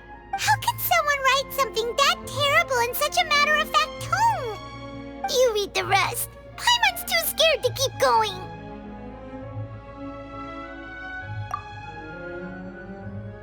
So that's why he did all of these experiments. Wait, did he really think he'd be able to find a way just by dissolving people over and over? That's just insane! Huh? Isn't that the name you heard by the fountain? Paimon thought he was an eyewitness in the serial disappearances case. Ah, you mean Vacher is the one who did all of these... experiments? So that's it! Vacher was no victim, but personally took his lover and... No, that's not it either! If that's the case, why would he want people to resurface from the water? In any case, Paimon will write it all down.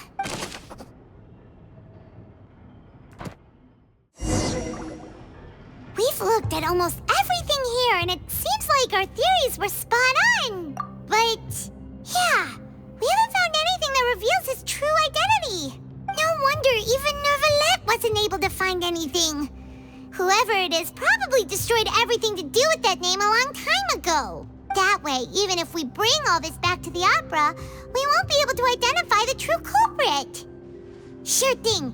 Paimon won't admit defeat to this guy either.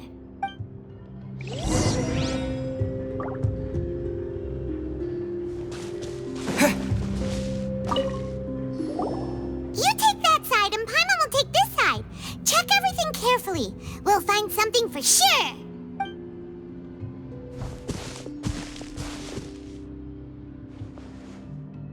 Ugh. Nothing at all. And Paimon can't even find snacks either. Whoa, really? Let Paimon see. Vinier. Isn't that Vacher's lover's name? Then you found her diary. Let's see. Aw, it's just a normal diary chronicling their love story. She was so sweet, too. Oh, Paimon feels even worse for her now. So many! A whole page's worth! But they're all crossed out. Was she unhappy with all of them? The final name she decided on was... Marcel. Wait, but Marcel's pretty old. Has this case been going on for so long that he's Vacher and Vinier's grown son?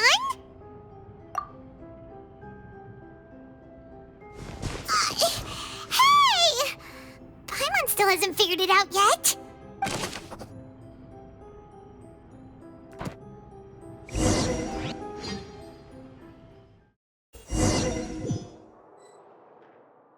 And whose image do you see, Marcel?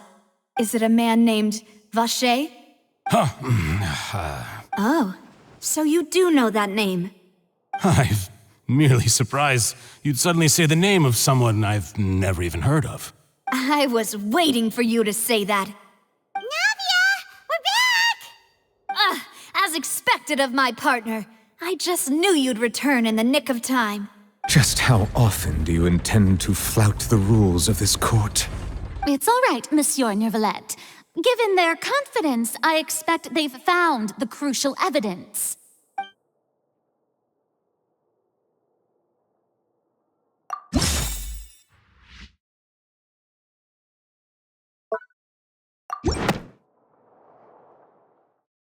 But the truth of it, Marcel, is that you've always been Vacher.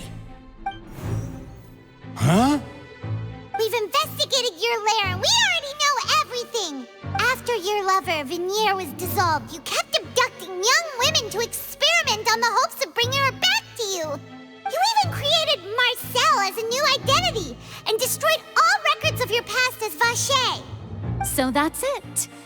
Even the villains in opera performances rarely go that far. And with that, Marcel's motive has now been established. This information regarding your past also dismantles your prior timing defense. Well, Marcel, do you know where you went wrong?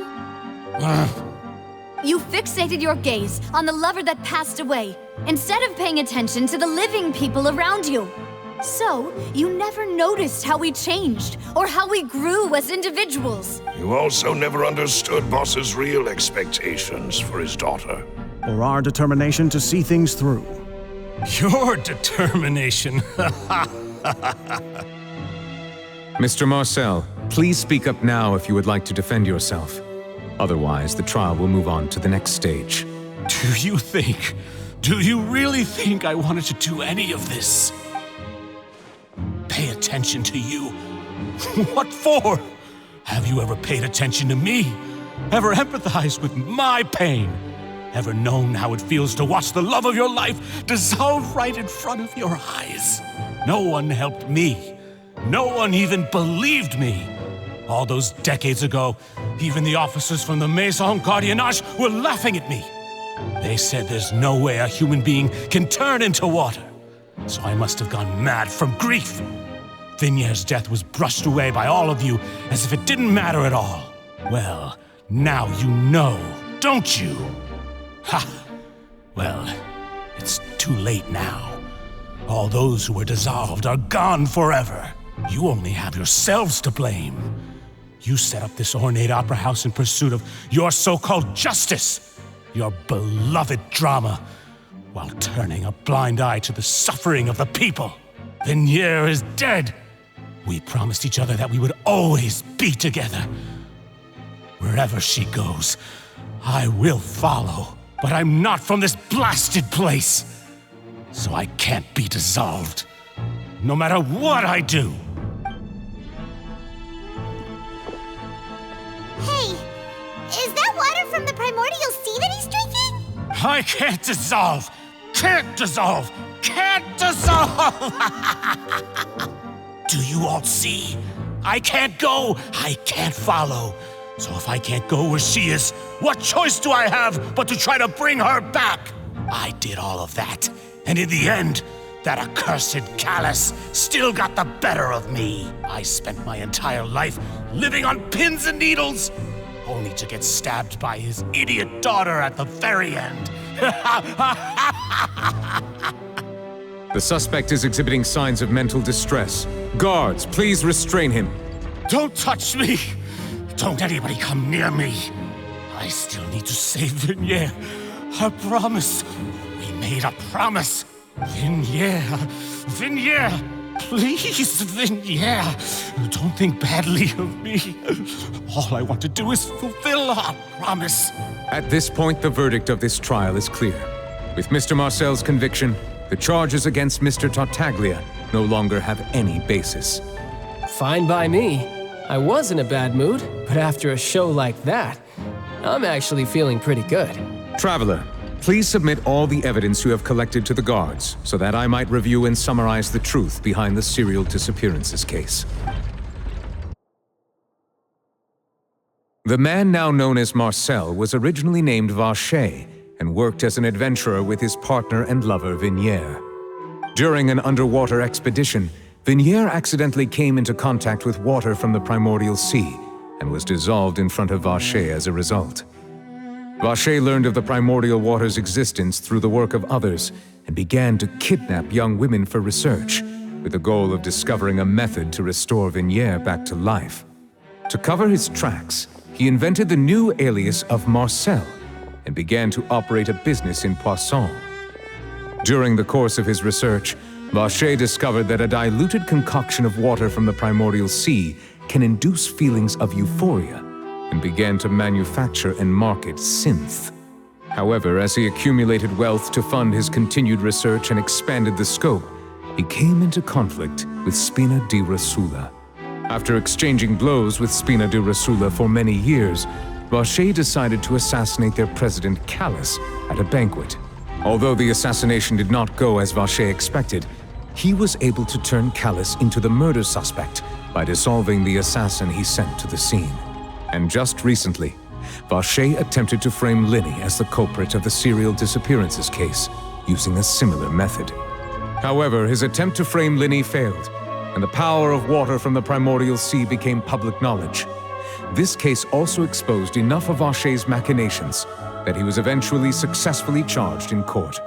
Thus concludes the enigmatic history of the serial disappearances case, with the truth revealed to all. The Oratrice will now deliver the final verdict regarding the charges against Mr. Vacher.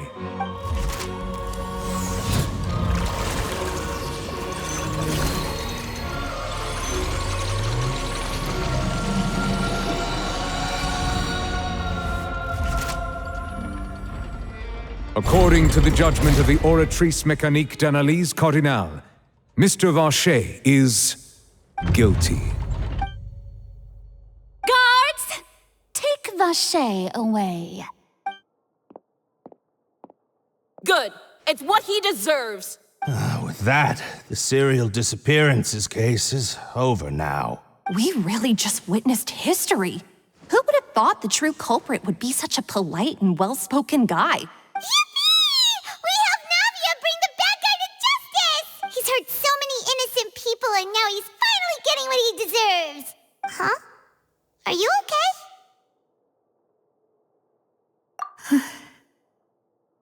Demoiselle, you were absolutely brilliant. The day our late boss had always hoped for has finally come.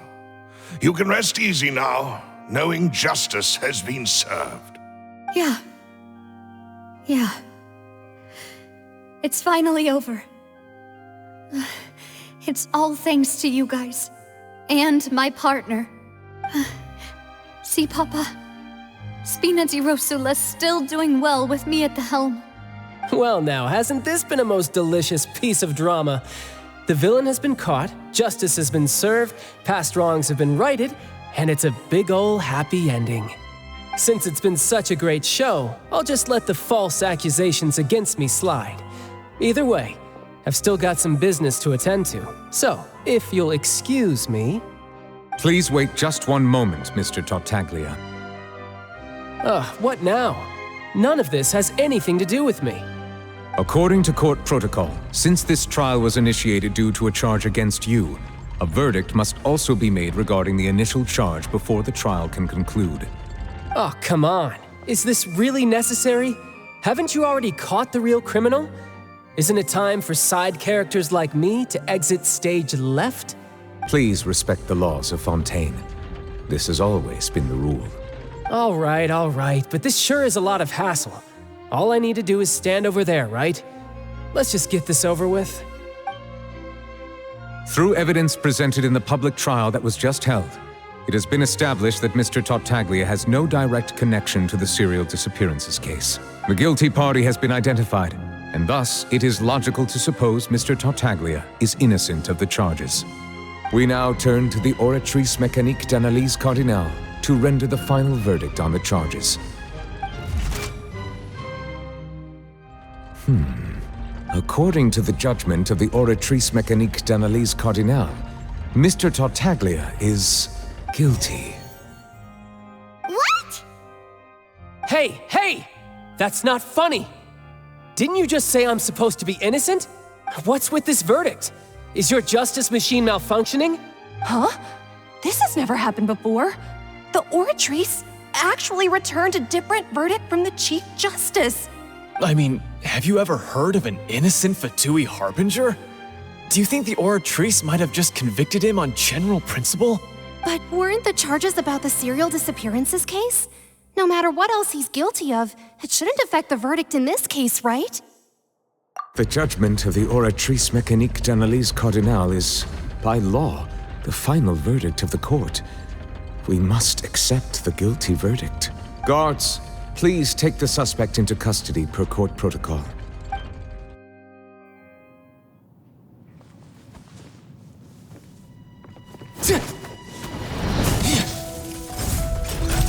So this is how justice is done in Fontaine. What a joke. You've got your rules. Well, I've got mine too!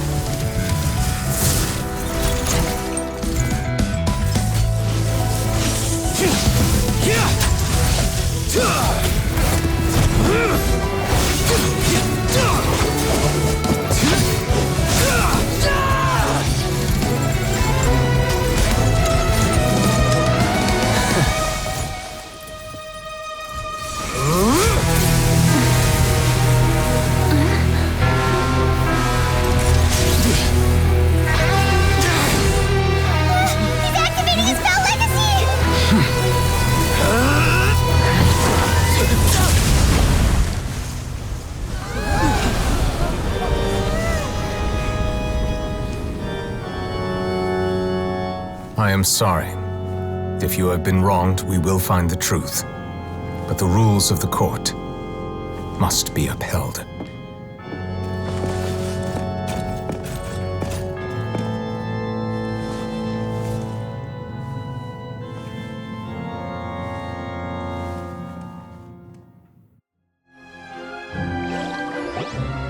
Hey, Monsieur Neuvillette, what's going on?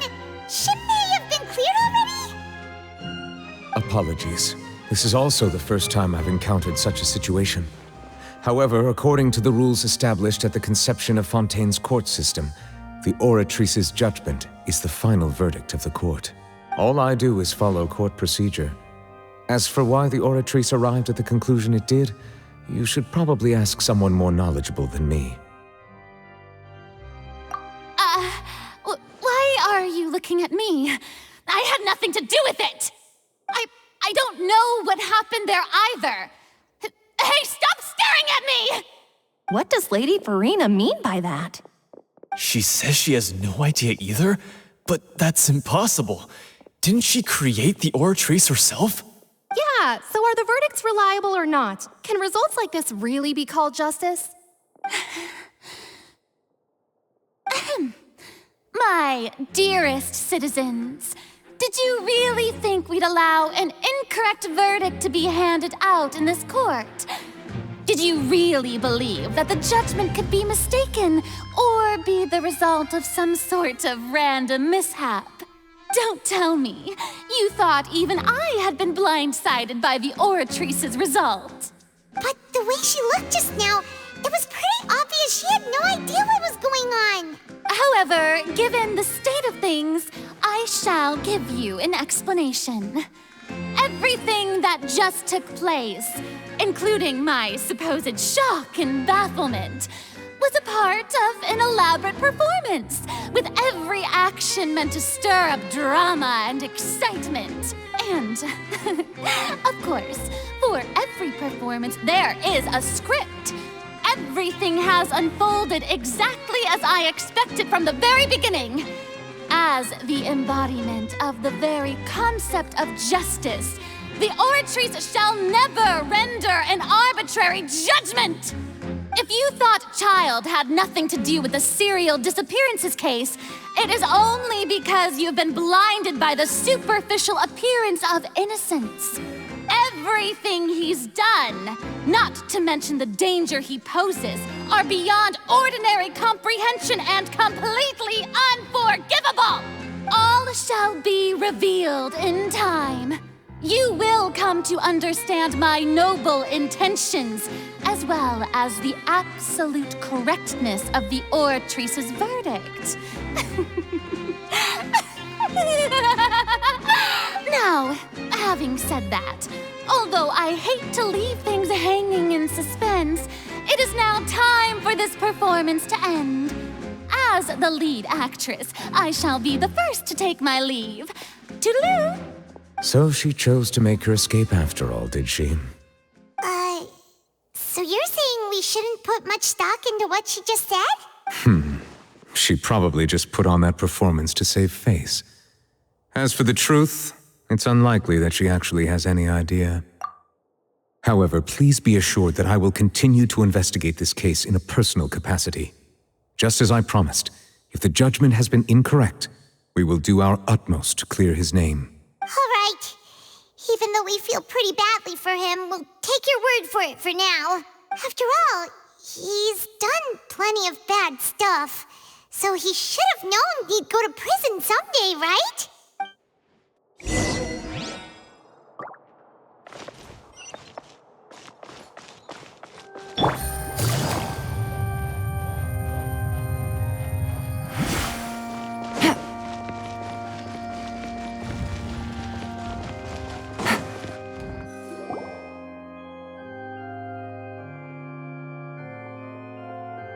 Hey, what are you doing? Quick, stop him!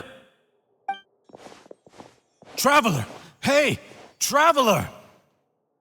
Marcel! What are you doing over here? Stop resisting arrest! Cease, or we'll add another charge to the list! No, wait! I just want to ask the Traveler something. I'm not looking to run away. Please, just let me ask this one small thing. Go on. Thank you. I was being led away when I finally realized something. Where did you first hear the name Vache? I erased all records of that name. So, unless... Are you still trying to prove your innocence? Give it up. You've already been convicted. Really? You did? You're sure? You met her? But how could that be? How did you manage to do it? The Fountain of Lucine? Then she's been so close to me all along. And I just never... Please give me a chance to talk to her again.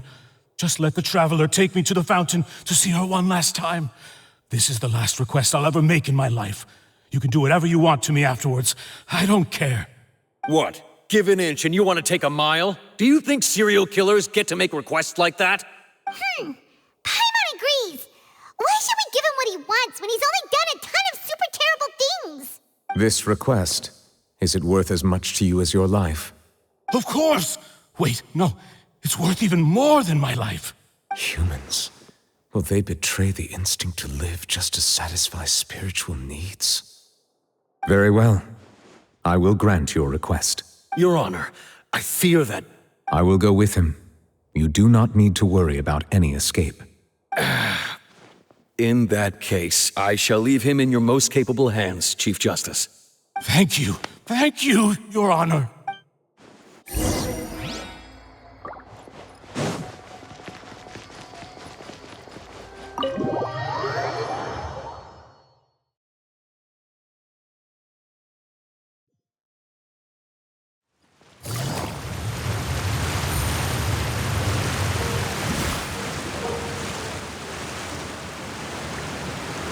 Is this the place? You said she's here, but what do I need to do to see her? Yeah, and even Paimon could hear her after drinking that thing. Didn't you just drink a lot of it on the stage as well? Oh, in that case... Vache! Ah! Yes, that's it! So you heard it too! Vinier, it's me! It's me, Vache! Vache? Vache! I'm here! I'm here! Where are you, Vinier? I'm coming for you. I'm finally here for you. Hey, wait! Be careful! Hey, wait! Vinier, is that you? It's me, Vache! Vinier! Vache? Why did you come? Didn't I say? You don't need to look for me. You look a lot older than I remember. How long has it been? It's been more than 20 years. I've suffered for over 20 years since the day you left. All this time, only the thought of bringing you back has kept me alive. Nothing else mattered to me. I must be dreaming. Who would have thought I'd get the chance to tell you all of my feelings like this? Vinier, you are my everything. I really don't know how I could live without you. But Vache, if you ask me, this world would be better off without you. What are you saying? If not for you, I would have finished my law degree and probably become a top-tier attorney one day. If not for you, I would have continued to pursue my love of the arts, and my works would have been displayed in the Palais Mermonia itself. If not for you, I would at least have been able to take care of my mother. And she would not have grown old and died alone, with nothing but the tears on her cheeks. It's all because of your selfishness, Vache. It's all because of you. You... Wait, you are not Vinier. Who are you? You're right. I am not Vinier. I am the sacrifices. Every woman who died by your hand, as our bodies dissolved, our consciousnesses flowed back to the primordial sea. Our thoughts circulated endlessly within the primordial sea, and we were no longer individuals. But we became one, just as streams of water come together in the sea. I'm Cressy. I'm Lemony. I'm Azine. The only one I am not is Vinier. Why? But then, where is Vinier? She doesn't want to see you anymore. Every tendril of her consciousness is avoiding you. This is what you get for your selfishness. Your selfishness robbed us of our lives and our futures. You said time and time again that you'd do any and everything for her. But did you ever consider whether she'd want to see you do the things that you did? If she would despise you for what you became? You are a liar, a heartless murderer, and a cowardly narcissist. The only thing you are not is Vinier's beloved. From the moment your first victim died and her consciousness merged with Vinier's, she has had nothing but pure hatred for you.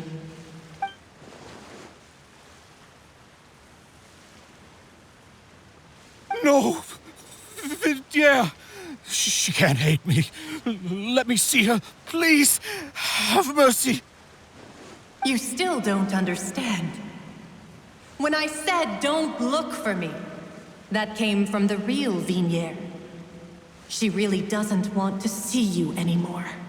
But on top of that, she also said that because it's her final drop of pity for you.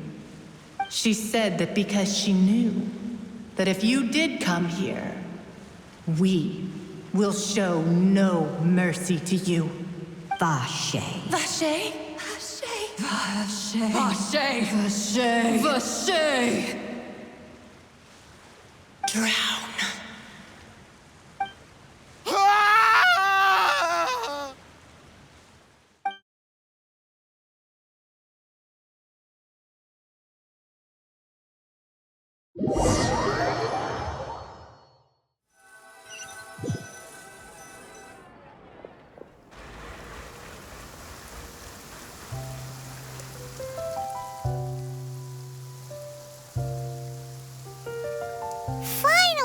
some time to do shopping.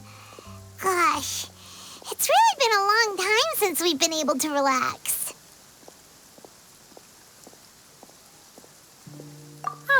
Well met, partner. I knew something great was going to happen when I woke up in such a good mood today.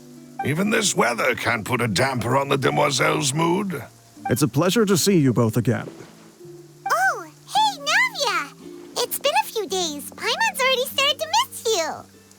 Oh, now that I believe. I'm easy to work with and always bring home the bacon. Who wouldn't treasure having a partner like me? Sounds like you're really enjoying life these days, Navia. What have you been busy with since the trial? It's just been one thing after the other. I've been making non-stop trips between Poisson and the courts in Sen. Everyone from Spina di Rosula organized a memorial for my father. We never held a memorial when he first died, since everyone knew that even if we held one back then, no one was going to come. This time, though, everyone in Poisson, and even many people from the court, all attended. So his name's definitely been cleared now. That's what we like to hear. It's been the dearest wish of Demoiselle all along. That blasted stubborn fool. I was right to put my faith in him. I'm so glad I didn't give up on the case all those years ago. Oh, by the way, I ran into Charlotte just after I left the memorial service.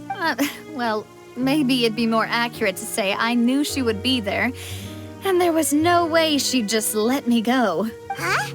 So you know Charlotte too? The Charlotte? Journalist from the Steambird? Yeah, way back when I first became the president of the Spina di Rosula, she was all over me. Wouldn't take no for an answer. I believe the story was called The True Heart of Darkness, Secret Tales of the Yellow Rose. To be fair, though, it was a really flattering feature. So, we've been on pretty good terms ever since. She was trying to lean on our friendship to get me to do an exclusive piece on the serial disappearances case.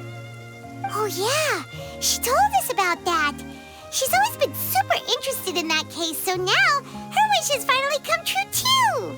Anyway, I told her to make sure that when she writes about you guys entering the opera house with the critical evidence, that you both sound really cool.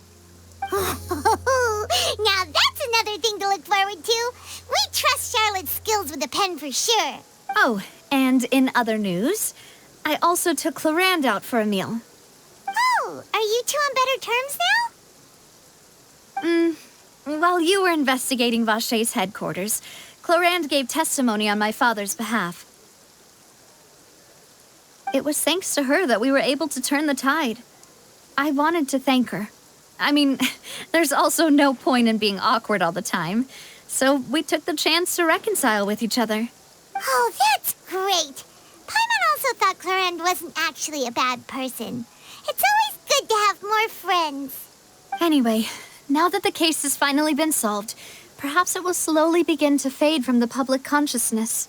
Oh, actually, there's still one last thing I need to do. What is it? I should pay a visit to my father's grave and tell him the truth of what happened, as well as how it all ended. And on top of that, just how much people still look up to him to this day. That includes me, too. Miss Navia. Indeed. We want to go too. We also think Callas is a really admirable person. Sure thing. I'd like you two to share the moment with me. After all, without you, there might not have been such a positive ending. And in that case, everyone, let's be off. Considering the recent weather, we'll be lucky if we can reach Poisson before dark. Yeah, you're right. It's been raining non-stop for a few days now.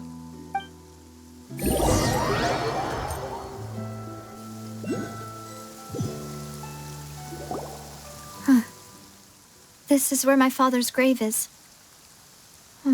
To be perfectly honest, even I haven't been back here for a long time. Huh? There's someone there already. Wait, that figure. It can't be. Isn't that Neuvillette? Why would the Chief Justice be here? Huh? Navia?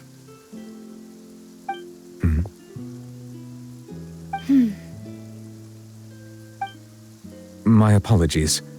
I should have asked before coming to pay my respects. Don't say that. Sorry about that. Oh, I was trying to say there's no need for you to apologize.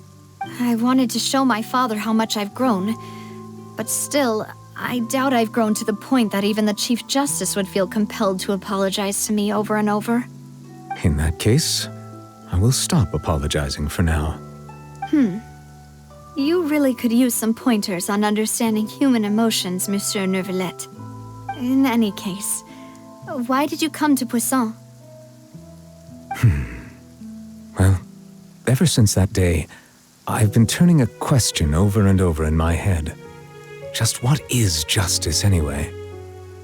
There was once a time when I didn't want to believe that there could be anything more important to humans than life itself.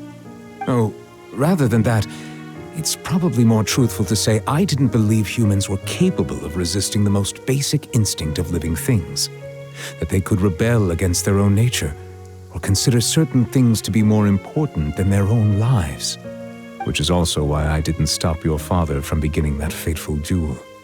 I believed that a truly innocent man would never throw away his life like that. That there was nothing, should have been nothing more important than one's own continued survival. But Mr. Callas proved me utterly and decisively wrong. If not for his sacrifice, the serial disappearances case would have remained unsolved to this day. Mr. Callas made the choice he did for his daughter, for his associates, and for many people completely unrelated to him. And in the end, from a certain perspective, one could say that he did it all for the sake of justice. A justice that's higher than life itself. So, you asked me why I came here. I just wanted to say my apologies to Mr. Callas in person. I should have noticed all of this much sooner. This regret has filled me with a sadness that has haunted me for days. That high and mighty chair in the Opera Epiclese indeed insulates one from many important things. Spina di Rosula, thank you so much for your hard work and perseverance. I'm sorry for being mad at you before. So, you're actually one of those types that's cold on the outside, but pretty thoughtful on the inside, huh? That reminds me of Silver, one of my guys. Sorry about that. Self-expression is not one of my strong suits. Didn't I just say you don't need to apologize? So Navia and Neuvillette seem to have made their peace as well. Let's not disturb them for now. We can wait till after they're done.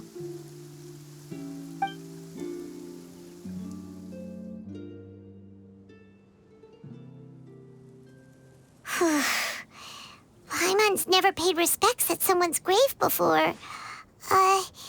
Did Paimon do anything rude there? Huh? Oh, Paimon didn't know that was a thing. But Paimon doesn't know what she would do if she can't fly. Oh no. Paimon hopes Miss Navia won't be too mad. Anyway, Neuvillette is still standing around there. It's not often that we can catch him alone like this, so why don't we go talk to him for a bit? If we can't talk to Lady Furina, we can at least talk to him, right?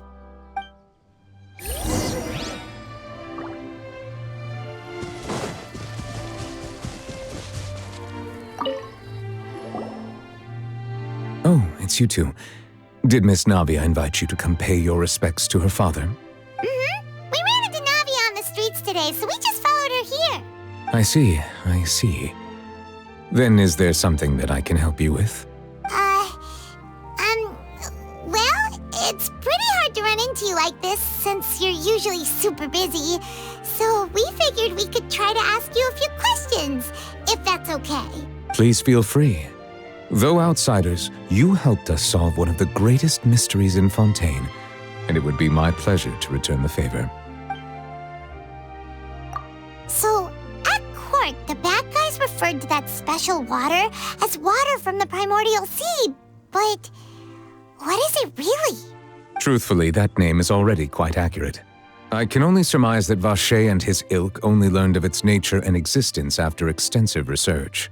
There used to be a special sea on the surface of this planet. The nature of its seawater was rather different from that of the sea we know today. Most of Tevat's life forms were first born in that special sea. You could say it nurtured much of the life on this planet. Huh.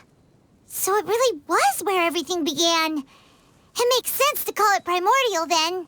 But today, the primordial sea no longer exists on the planet's surface.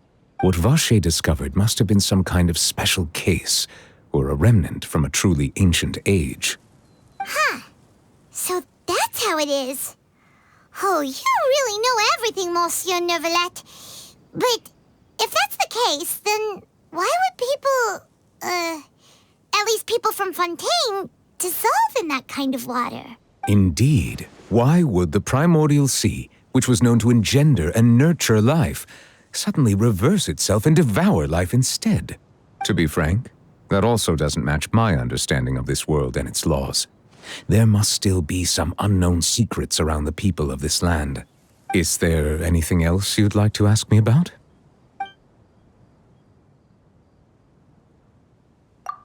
That the sea levels will rise and everyone will be dissolved in water, leaving Furina crying alone on her throne, but the sins of the people will be finally washed away for good. Does that appropriately summarize the version you've heard? That's right! It was Linny that told us back then. And that about covers all the main points. Yes, up to the present, I think we reached a point where we have no choice but to confront this prophecy directly. Rumors have it that this prophecy is rooted in the last words the former Hydro Archon left to the world before she passed away. A prophecy? Of the former Hydro Archon? Wow. This is the first time that we've ever heard of it. 2 parts of the prophecy have already proven correct. The rising sea levels and the ability of the people of Fontaine to be dissolved. We should be more vigilant and stay on the watch for further signs. Speaking of the prophecy, Furina has also always taken it quite seriously. Indeed, she has been collecting information and intelligence from across Tevat for this purpose.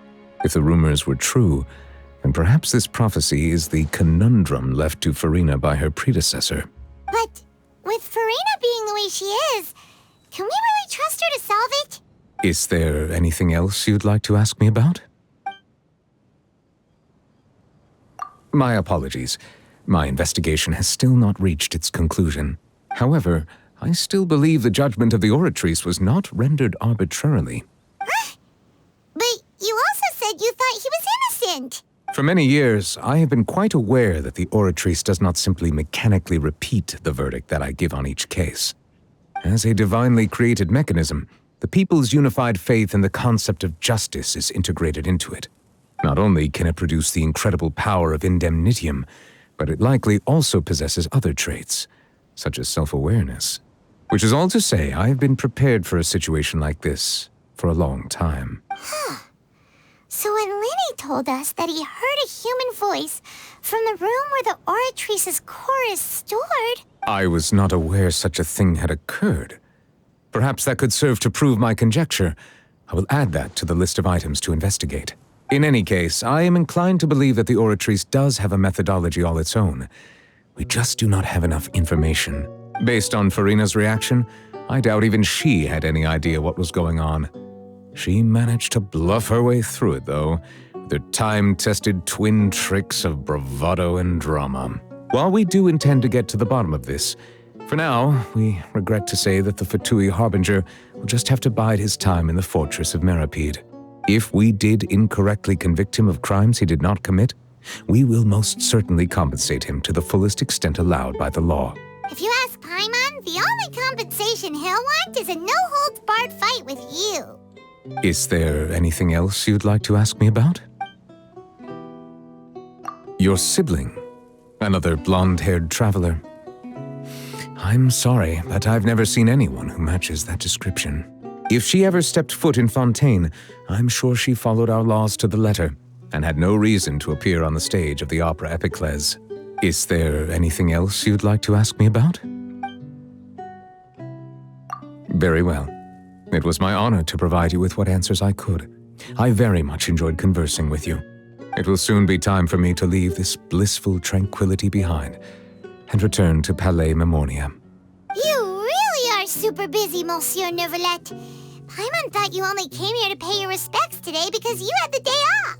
Crime and villainy do not have the day off, and so justice must work around the clock as well. This is merely the nature of a justice's work. All right. You've got a point. Huh? Paimon just noticed that the rain has stopped.